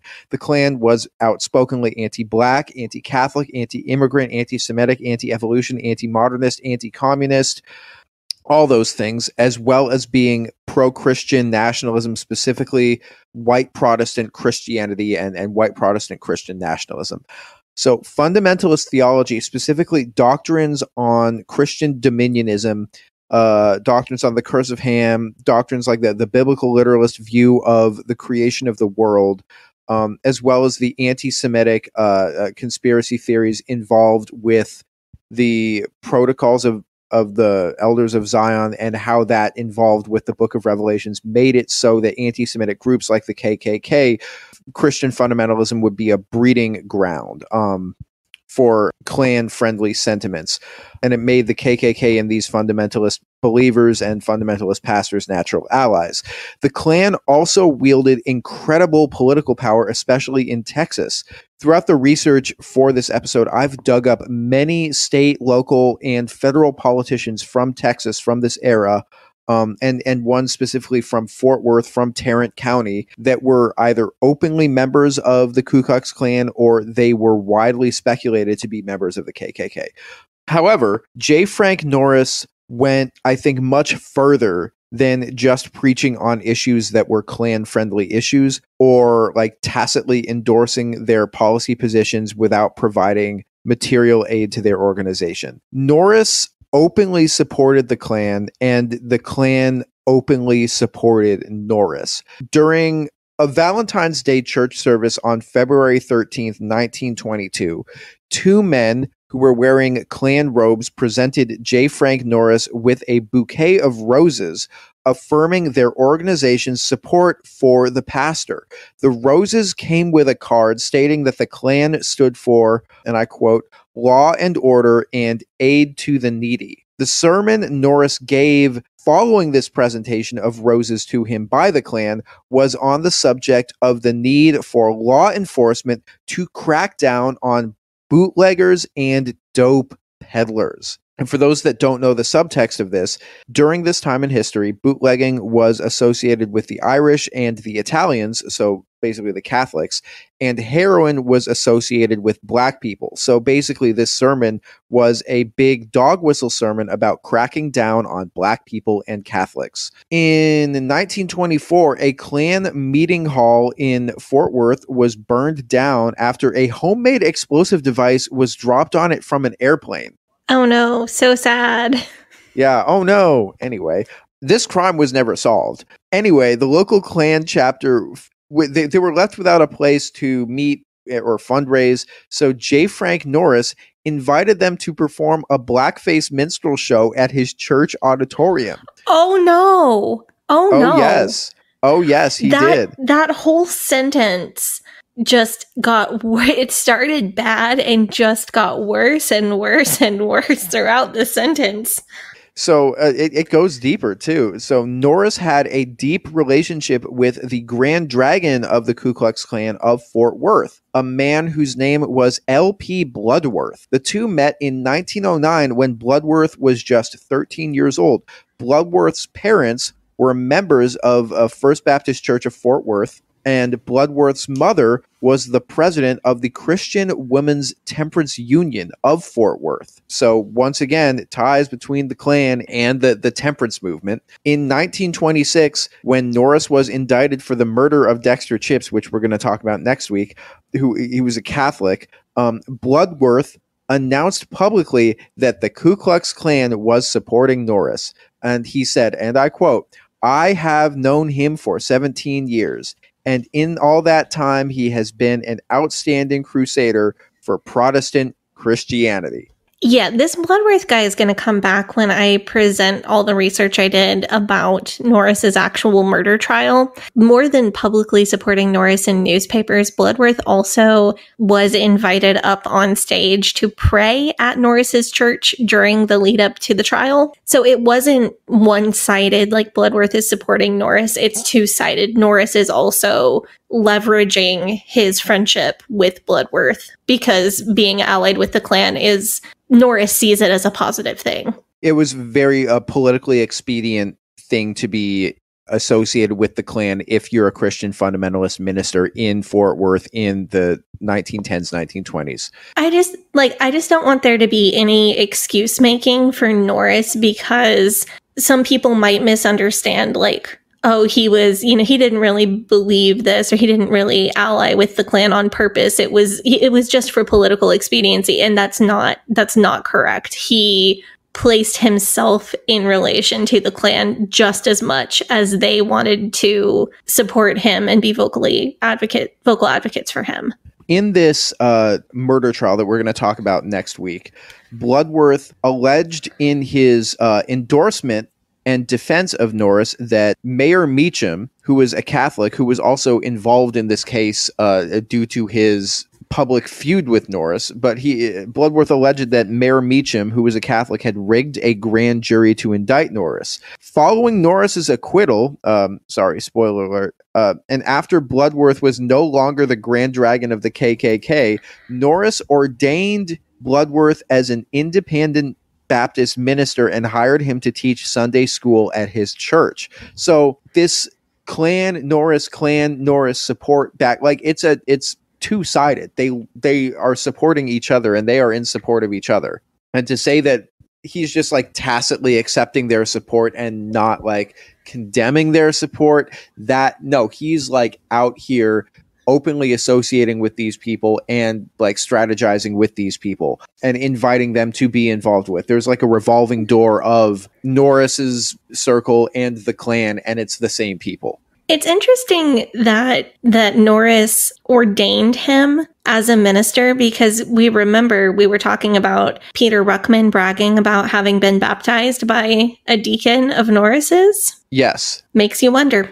Jerry Falwell said, "I was trained by men who were trained by J. Frank Norris. This is the kind of men who J. Frank Norris is training." Jerry Falwell also started his ministry because he was mad about desegregation happening. So the Klan context is really important. We've talked about Norris's early years of pastorate and his early arson and perjury trials, and the murder trial happened in 1926. So we need to jump back to that missing segment of the timeline and talk about what happened between the arson trials and the murder trial.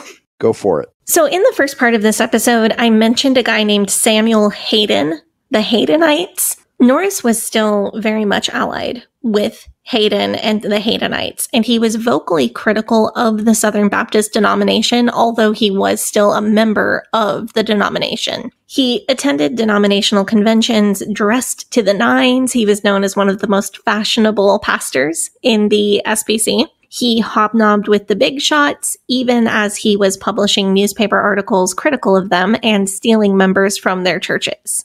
He wrote a whole pamphlet about infidelity among the Southern Baptist Convention leaders. He didn't mean marital infidelity. The pamphlet is about the leaders' unfaithfulness to historical teachings of the Southern Baptist Convention and the rising wave of modernism in the 19-teens, which we've talked about elsewhere on the show. Norris described denominational leaders as trying to, quote, muzzle him or, quote, pop the whip, but he remained loyal to the convention. But out of the other side of his mouth, he also threatened to become even more of a moral crusader. And he did not hesitate to call out Southern Baptist leaders for what he perceived to be sinfulness or modernism. At the same time, he was forging alliances with men who would shortly become fundamentalist leaders. He held large Bible conferences, and he invited people like R.A. Torrey and William Bell Riley to speak at his large conferences. But while Norris had the gift of being able to make powerful alliances, it seems like he had trouble keeping those friends once he had made them. One example is he had a decades-long friendship with G.B. Vick. That finally fell apart, I think, in the 1940s. And G.B. Vick actually broke off from the independent fundamental Baptist movement at that point and founded the Baptist Bible Fellowship, which some of our listeners surely come from BBF.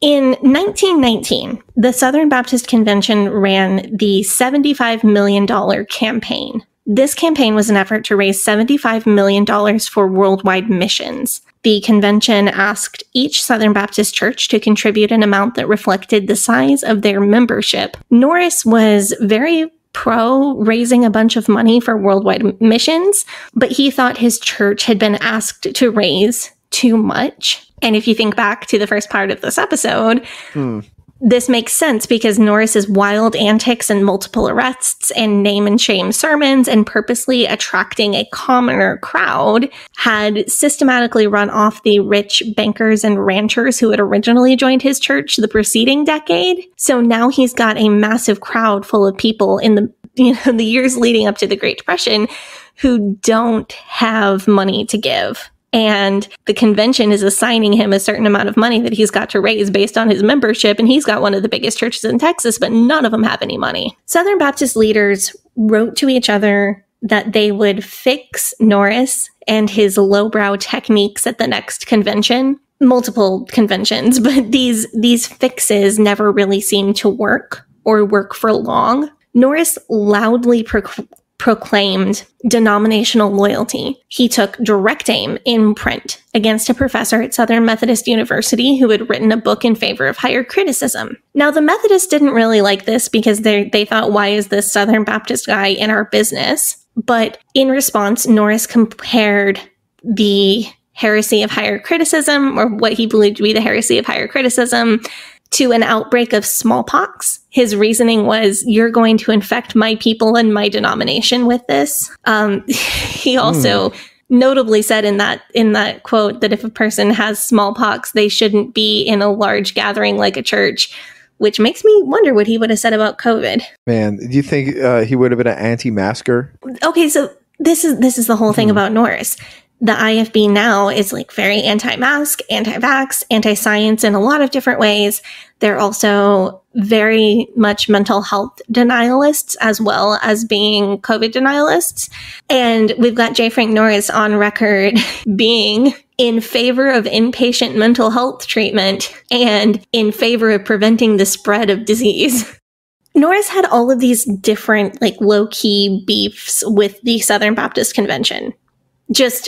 It was just kind of constant, but he saw himself more as, I'm calling out the convention and making it more holy, not like the convention is bad and I want to get out of it. But eventually he crossed a line.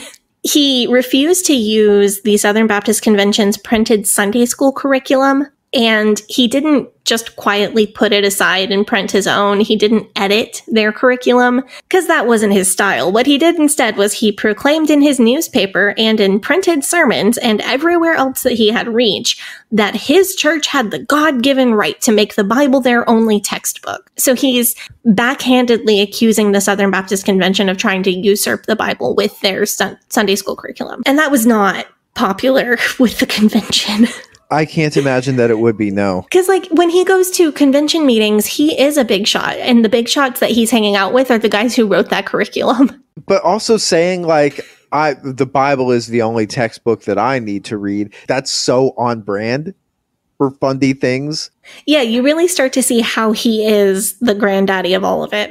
No, like, all of this stuff that, like, all of the dumb that I hear fundy pastors say these days, it's like just hit, like every single one. They're just recycling J. Frank Norris's greatest hits. This is so wild. So finally it came to Norris's attention that a longtime professor at Southern Baptist Baylor had published a book with evolutionist teachings. Oh. And that's when Norris went off. According to Norris, he was not attacking the Southern Baptist Convention. He was attacking heresy. The professor at Baylor was fired because after Norris publicized this to the four winds, the convention had to fire the guy to save face and not look like a bunch of evolutionists. But this was the beginning of the end for Norris and the SBC. This is where it became clear that they were just not meant to be together anymore.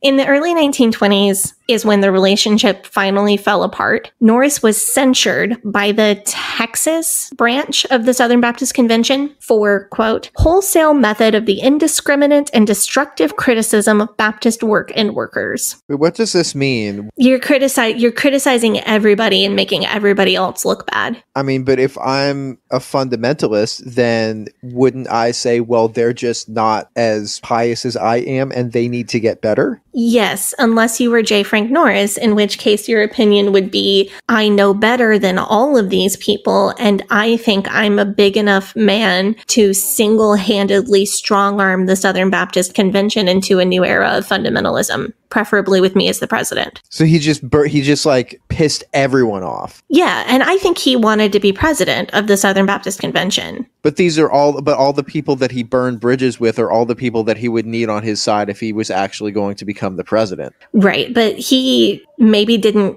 quite compute for him. It worked in Fort Worth that he could just go after everybody. Yeah, and gain popularity. And as long as he had the little guy on his side, the people who were in the church pews on his side, he was powerful enough. So Norris at the time did not have an official position in Southern Baptist leadership, but he did have the largest church within the Southern Baptist Convention. In fact, one of the largest churches, if not the largest church in the United States of America at the time. So he thought that gave him the right to say whatever he wanted about the rest of the Southern Baptists, and that they should kind of fall in line and do what he said because he was having more success than any of them. And the older, more refined Southern Baptists who were teetering on the edge between, this isn't the Southern Baptist Convention as we see it now, as a very conservative denomination. At the time, the Southern Baptists would have been more, a conservative-leaning, a moderately conservative denomination. So, and they were teetering on the edge of playing with the idea of maybe thinking about evolution. That's wild to think about, though.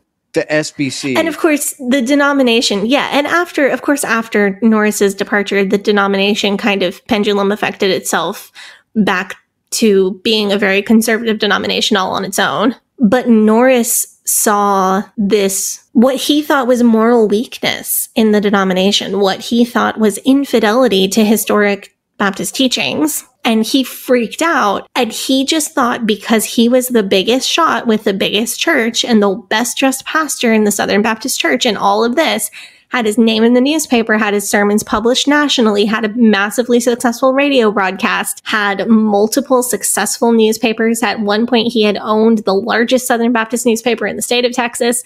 And he just looked at himself and he said, yeah, I'm the guy to fix this. And also, it's just a bit of nobody can with me.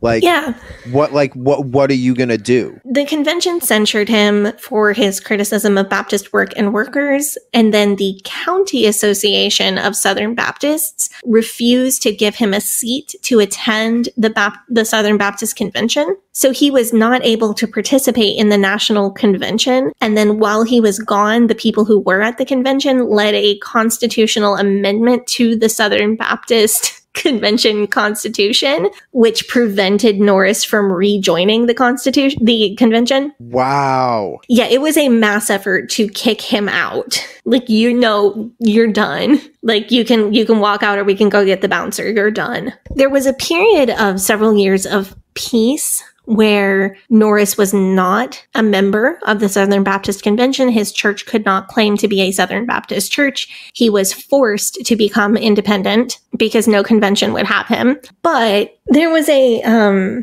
civil nature to his interactions with Southern Baptist people. Like, he was still invited to preach, be a guest speaker at Southern Baptist meetings. He still had Southern Baptist leaders come preach in his church. Like, it was an amicable breakup at first, but then he attempted to rejoin the denomination in 1926 and they rejected him flat out. Like, we can be friends, but we are never, ever getting back together. So before, during, and after his split from the Southern Baptist, he gained notoriety among fundamentalists by traveling and preaching all over the country. He published yet another newspaper, so the X-Ray went away, and he started publishing a newspaper called The Searchlight. The Searchlight notably had an illustration on the front cover of J. Frank Norris threatening the devil with a Bible in one hand and the devil cowering in the corner. That's f***ing sick, honestly. Yeah, it's almost a chick precursor. And then he just made connections with well-known fundamentalists, a lot of whom ended up being part of the IFB heritage, but others of whom didn't, like J.B. Vick, as I said earlier, who founded the Baptist Bible Fellowship, and W.B. Riley, who, what was the organization he was the head of? Anyway, I'm not going to look it up now. I don't have time. Norris was especially known for fighting against higher criticism, evolution, and anything that he branded as modernism. He was no longer a Southern Baptist, but he was still very much a Baptist, and he was completely committed to proclaiming fundamentalist Baptist beliefs. Norris didn't start the IFB, like the pseudo-denomination of loosely affiliated camps and churches that we now know as the IFB cult. He didn't start that, but he was kind of one of the first ones because of how the denomination forced him into not being a Southern Baptist, which by default made him an independent Baptist. Right, so the Southern Baptist Convention started the IFB by kicking out J. Frank Norris. Yeah. I mean, you could say because that. There were independent Baptist churches. As long as there's been Baptist churches, the Baptists have fought with each other and split off from each other and made independent churches. But J. Frank Norris was the first IFB, but he didn't really do it on purpose. It just kind of happened. Norris gained notoriety very much in the same way that people like Matt Walsh or Ben Shapiro gain notoriety today, which is having an opinion on everything and publishing that opinion and either getting people to agree with you or making people mad. He had an opinion on the Scopes monkey trial because this played in the court of higher criticism and evolution and modernism, which were very much his favorite pet peeves. He didn't attend the Scopes monkey trial, weirdly. He was in Tennessee at the time it was going down, and he could have just gone to the trial, especially because William Jennings Bryan was a personal friend of Norris's and they had extensive correspondence between each other. That makes me respect William Jennings Bryan a lot less, honestly, knowing that. It's not odd. great. I mean, Norris hadn't killed anybody yet. This is the next summer that he killed somebody. Yeah, but like the Klan stuff, not a good dude. No. I guess we're going to get to this later. The dude who said that, yeah, I hung around Norris. If he assaulted one woman, he assaulted 100 women. But that's coming later. Yeah. So it's weird to me that he didn't go to the monkey trial because he was friends with Bryan. He could have showed up to support him. I don't know what was going on with that. But he was in correspondence with William Jennings Bryan during the time of the Scopes monkey trial. They were sending letters back and forth. Norris received his last letter from Bryan after he had already heard the news of Bryan's death. And what do you think Norris did with that letter that he had received from the recently dead statesman, William Jennings Bryan? I've gotten a letter from William Jennings Bryan from beyond the grave, and it's telling me that Victor Nischik's it's honestly like so much grosser than that. He published Bryan's letter in his newspaper for clout. Oh, God. Like, hey, this guy that's like super in the news right now, guess what? We were friends, and he wrote me this letter. That's really gross. A firebrand fundamentalist clout chaser. He was known for being unafraid to face legal consequences for standing up to the liquor guys. Like, that's his whole brand. This is giving Brittany Dawn for sure, though. Yes. Yes, Brittany Dawn and her brave husband who went to Afghanistan to save the children. You know what else is? This is giving J-Rod. Yes. Taking smiling selfies with the family who just lost a child at the kid's funeral. Like, funeral for sisters. That's what this is giving. Yes. And this is... And it's also, like I said a second ago, it's giving Matt Walsh and it's giving Ben Shapiro, because both of them, like, Ben Shapiro destroys the Barbie movie in 40 whatever minutes. God. You get famous by having hot takes on things, and either people agree with you or you make people really mad. The thing is that was Norris's public persona, and we know so little about his private life, which is a little suspicious in and of itself. What we do know is that behind the scenes, on at least one occasion, Norris moved his traveling schedule to accommodate the Vice in town. Really? So we're skipping down. Yeah, this is a few years down the road. The 100th anniversary of Fort Worth in the year 1936 was going to be celebrated with a massive vaudeville show, nude dancers, lots of alcohol. Yeah, sign me up. Let's go. And this is like back in the day when they did like the fan dances, which is... Oh, like the burlesque kind of thing. Yeah, like... Yeah, and it's a super interesting little niche of like sex work history, if you ever look into that. Like the women who became famous for nude or semi-nude or simulated nude dancing in like early 1900s.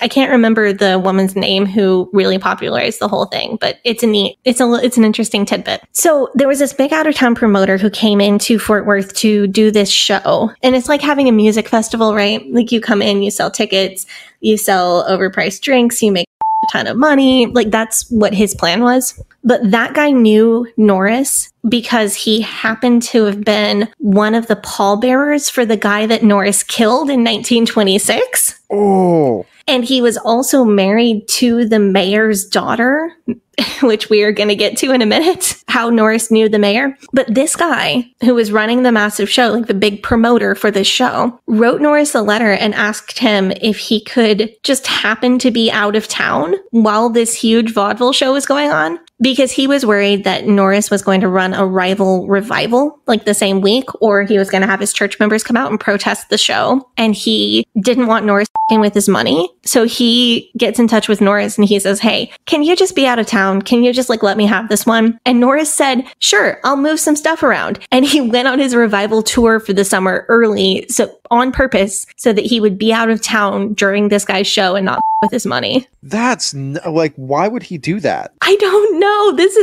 is one of the weirdest things I turned up. You think some money changed hands?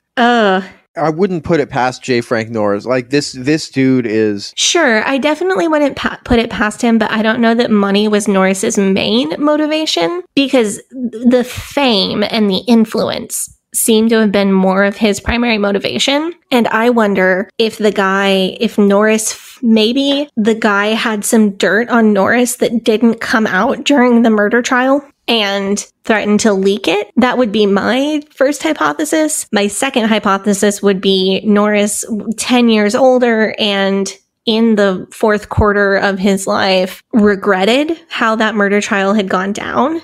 We're going to get into it in part 2, like when we come back next week, the dirty tactics that were used by Norris to win this murder trial. And maybe Norris had lived long enough past it to really regret what he did and felt like he owed this guy something. That's true. And Norris did like or change a lot of his positions on a lot of issues later in life by this time. I want to back up and look at Norris's narrative so far, because we've told a good bit of the story of his life up until the late 19 30s. And it really sounds a lot like Jack Hyles' life story. Both were Texas megachurch builders who fought hard against the evils of alcohol because of their alcoholic, abusive fathers. Both took a fancy, rich church and ruined it by bringing in lower class people. Both utilized splashy sermon titles and entertaining tactics, and both fought hard against the Southern Baptist Church. Both had problems specifically with the Southern Baptist Church's Texas Sunday school curriculum. And of course, Hyles spoke very highly of Norris after Norris's death. Yeah, so I went looking for information about the influence that Norris had on Hyles. I mean, Hyles was very outspoken about how much he really admired J. Frank Norris. So I found a few interesting similarities between the two, in addition to the ones that Sadie just noted. So both grew their ministries to be very large throughout using innovative practices. So while Norris was an early adopter of radio evangelism, Hyles was an early adopter of the bus ministry. And both of these were very effective methods by which to grow the church. Both at one point claimed to have the largest Sunday school in the country. In fact, I personally believe that the title of world's largest Sunday school held even more importance to Jack Hyles because it was an award that was previously held by J. Frank Norris, who was his greatest influence. You could describe Norris as like the archetype for Hyles in a very metaphorical sense, but also in a literal sense, and this is where things get real weird. So yeah, buckle up. I found an article on independentbaptist.com titled Two Drunkard Sons Who Changed the World. This article notes that both Hyles and Norris had alcoholic fathers. We have since learned throughout the course of doing this podcast that Hyles' father wasn't actually an alcoholic, and that Hyles' origin story of taking refuge in the church and then deciding to become a minister, that story was entirely fabricated. So I went back to look up more details about Hyles' origin story, and I found more similarities between Hyles and Norris in the biography of Jack Hyles written by Elmer Towns, published in 1974. Have you read this one, Sadie? I don't believe I have read this one. I have read the later biography by Cindy, his daughter. This book is essentially, and having read it, this book is essentially state-sanctioned media for First Baptist Church of Hammond. And Hyles, because it was written while he was still alive with his authorization, Hyles, like Norris, claimed to have a violent alcoholic father. Hyles, like Norris, claims to have a religious mother who took him to church where he became inspired to be a minister. Hyles, like Norris, tells a story about breaking liquor bottles. Hyles, according to Towns, also had an incredible memory for events that happened when he was only 2 years old. Of course, like when the story is fabricated, you don't actually have to remember what it is. So like, who knows if those memories are real. So there's like a lot of very startling similarities between these two stories. And I didn't grow up in like an old school fundamentalist Christian culture, or like, I don't know if any of these elements would have been common enough to have been like considered tropes in a pastor's origin story. But I do know this. I do know that Jack Hyles invented his father's alcoholism. I know that Jack Hyles also stole the story of Paul Sand that he used in his duty sermon from Reverend Douglas Laird of Dixie Heights Baptist Church, and we uncovered this last year. Jack Hyles also idolized J. Frank Norris. My question is it possible that Jack Hyles plagiarized his entire origin story off of J. Frank Norris's? I would say that it is possible, but the thing that's most suspicious to me is not one of the things that you just mentioned. What is it? It's the Sunday school curriculum. Really? Mm-hmm. So the breaking liquor bottles thing is not suspicious to me for a very particular reason. I know of somebody personally who had a very similar story regarding themselves and their grandfather. Their grandfather was an alcoholic and was getting towards the end of his life and just ruining his health with the amount that he was drinking. And this person, who I consider beyond a reliable narrator, told me of a story. They were a teenager and their grandfather was in old age, and they had an incredibly similar story of breaking liquor bottles and pouring them down the kitchen sink. I mean, it's not that different than like flushing somebody's drug stash, or like, I remember in like the Beezus and Ramona books, they replaced Ramona and Beezus Quimby replaced their dad's cigarettes with like rolled up pieces of paper that said that smoking's bad for you or something. Mm-hmm. And it's not that different from that. That's a believable story. Yeah, the part that is too similar to me is the thing about the Sunday school curriculum, because it is literally the same story. Pastor comes on the scene, starts with a tiny church, builds it way up, and the thing that gives him issues with the Southern Baptist Convention is Sunday school curriculum. Literally the exact same story.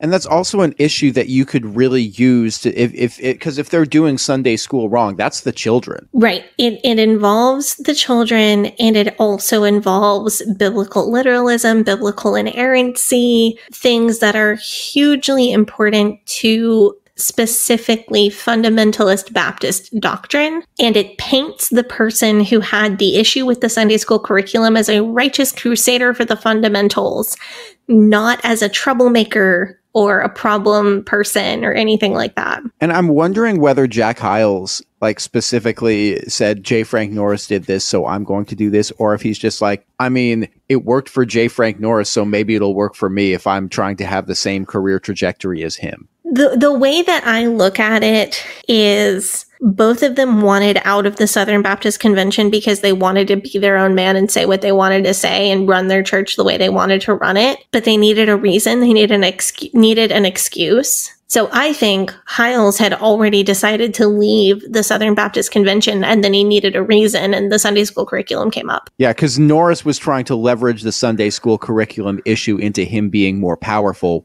whereas Hyles was saying, well, if I do this, they kicked out Norris for this, then maybe this will be a good enough reason for me to break with them. But Norris's story of getting kicked out of the convention has been retconned into Norris was a badass who fought the convention and left them behind in his dust. And that's not remotely accurate. He got unwillingly kicked out of the Southern Baptist Convention and then spent several years trying to get back in. Yeah, but then he can make himself into a martyr because of it. So it's perfect. Right. And then he can... The thing about Norris is, as I'm reading these books about him, he was not a physically strong man, which is actually very different from Jack Hyles. When Hyles was in his best shape, he was notably a incredible softball player, I hear. But Hyles, or maybe no one wanted to strike out the pastor. Yeah, and this could be propaganda now that I'm saying it. But I have heard that Hyles could throw a 100-mile pitch. He can't. I mean, your dad was on the sketch team, and he was like, "You can't make fun of my hair." Like, I don't know. It does seem like you have to let the pastor win every game. Yeah. Like you can't strike out the pastor. The reports of Hyles. Or he'll talk about you from the pulpit, or he'll say... Make racially charged jokes about you from the pulpit. I've received a letter from the cousin of Deacon John Howardson, and his cousin says that he's not the man that he claims to be. But Norris he never got his health back 100% after being shot when he was 14. And all of these stories about him have become have painted this image of a pastor on the fringe of the Wild West, the pistol packing preacher, the Texas tornado, and just what a huge, massive badass he was. And I think that has given him this mythical quality among fundamentalists that makes them even more likely to want to emulate him because of the type of masculinity that he's associated with. Well, it's very much the Jesus and John Wayne thing. So it's interesting to wonder whether Hyles plagiarized. Hold on. I'm going to mute my mic for a second. Y'all just hang in there.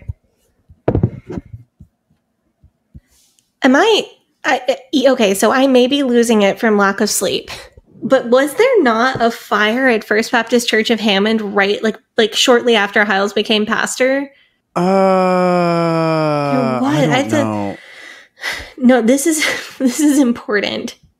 Are you searching the document or like our Google Doc for? I mean, you can do it. Absolutely am. I'm getting all the Dinah House Fire episodes. I love Dinah. That's our old color coding. Where yours were color-coded and mine weren't. So it's not in the first family. I would have sworn that... I have to find this. Can you control F that Hyles biography that you read? Hold on, let me find it. Because all I'm getting is Jack Scott fired, which is not helping. Who did I say wrote the Hyles biography? It was... Elmer L. Towns. Yeah, I found it on Liberty University's website. They had it published there. Thanks, Liberty, for actually doing something helpful. I really think there was a fire at First Baptist Church of Hammond. Either that or I'm losing it and I need to go to the Hot Springs Sanitarium with J. Frank Norris. Hold on. There's something about Jack Hyles. Like in like the 60s or 70s. Hold on. What the wait. Oh my god, look. Okay, so here I found a passage. It says, on June 5th, 1964, Jack Hyles received a call at 1:10 in the morning. "You'd better come downtown. The church is burning." The words of the fire chief electrified Hyles. An arsonist had set fire to 3 of the buildings. When he arrived, the flames were spurting out of every part of the old auditorium. The church had just completed a new auditorium building, and it had occupied it 3 months before. Hyles looked down in the basement of the new building and saw firemen wading in water up to their knees. He stood on Sibley Street in the dark crying when one of the pastors, Jim Lyons, put a hand on his shoulder. "Preacher, we've been through a lot together." He walked around the back alley and came up behind the new building, putting both hands on the wall. He could feel the heat inside. He began to pray, and the fire chief yelled, "Are you crazy? That building might go at any moment." He yelled at Hyles to get out of the alley. However, the determined preacher did not respond cheerfully to orders. He placed both hands flat on the building and prayed, "Lord, spare this building." Then he made the second request from his father, "Lord, show me you love me." God answered the first prayer in the 3, and there was some smoke and water damage in the new building, but within 1 day they had cleaned it up and had services there the following Sunday. God also answered the second prayer. When Hyles got home from the fire, his wife gave him a letter from Russell Anderson, a millionaire he had never met, who later became co-founder of Hyles Anderson Publishing Company and Hyles Anderson College. Inside the envelope, Anderson stated, "I heard you preach in Pontiac and it brought blessing to my heart.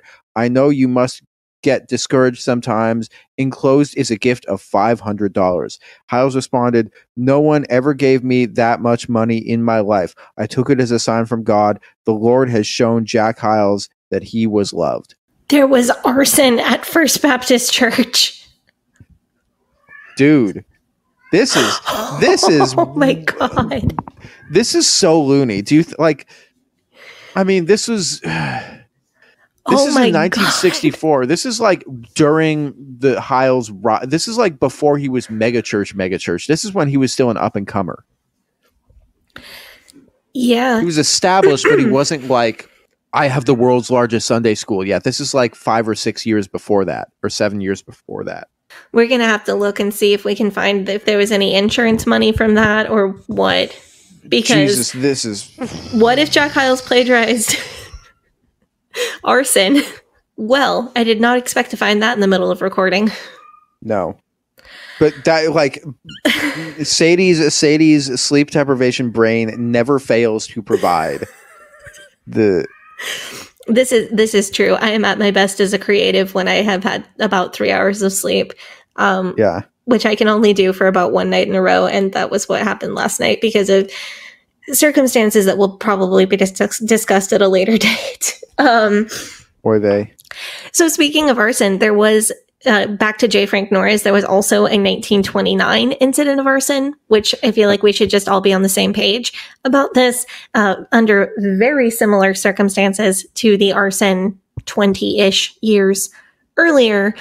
Norris announced they were going to build an even newer, even bigger auditorium. This time he boasted that the new auditorium would be fireproof. And before the new building could even be built, the old building burned to the ground in an unsolved case of suspected arson. Jesus Christ, this is They didn't take Norris to trial over the 1929 arson. I don't know if they just didn't have evidence or if they were just tired of him getting acquitted of all the crimes. This, we should probably put the cult true crime tag on this one because as it turns out, J. Frank Norris was adjacent to a lot of crimes. J. Frank Norris did a lot of crimes. Let's be real. Yeah, I mean, I fully believe he did at least the later, what was it, the 1912 arson. I mean, I also feel like he inspired a lot of crimes too. And he also consorted with like a very real domestic terrorist organization. So, I mean, let's see, he's got murder, arson, perjury, terrorism. Like, I mean, unfortunately, sexual assault is on his list of crimes as well. So quick trigger warning for that. This is going to be a pretty brief mention simply because I don't have a lot of information. I tried, but we'd be remiss not to mention it. Norris was accused of a brutal sexual assault. The sources are really, really scarce. The sources are solid. I just couldn't find the additional information I was looking for. So I'm reading directly from Menace in the Megachurch. In 1940, Norris was accused of attempting to seduce the wife of a colleague. The woman released a public letter detailing, quote, multiple attempts to initiate a sexual relationship with her, end quote. The statement included details about Norris, quote, tearing her clothes. Soon other accusers came forward, even young students at Norris's college. One major fundamentalist leader whose support lent credibility to the charges was William Bell W.B. Riley, pastor of First Baptist Church in Minneapolis and founder of Northwestern Schools. Riley was a man of impeccable integrity and intellectual force. He had once been closely associated with Norris, but eventually distanced himself. About the accusations against Norris, Riley wrote, if I were making a guess, I should say that she is only one of possibly 100. Yeah, so this is a guy who spent time around Norris and says, I know how this dude operates. Yeah. Unfortunately, it seems like within evangelical Christianity and within a lot of other places too, there is a code of silence when it comes to powerful men in ministry, sadly. I was not even able to find this letter or these allegations republished online anywhere.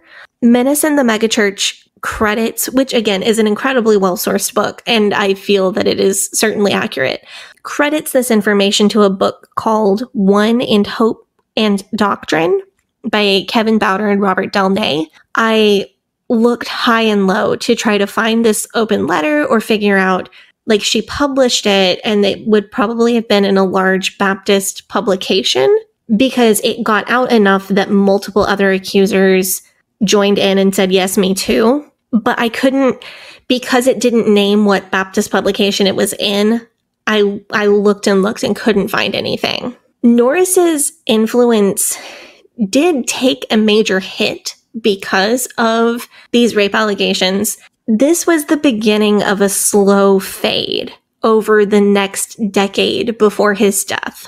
There were multiple slander and libel lawsuits. Norris pastored two churches, so he kept his church in Fort Worth and then also became the pastor of a church in Detroit. So he would be like in one church one week and the other church the next week. He used trains and airplanes to commute back and forth. And this brought his combined church membership at its highest to over 26,000 people and made him the first megachurch pastor ever, as far as we know.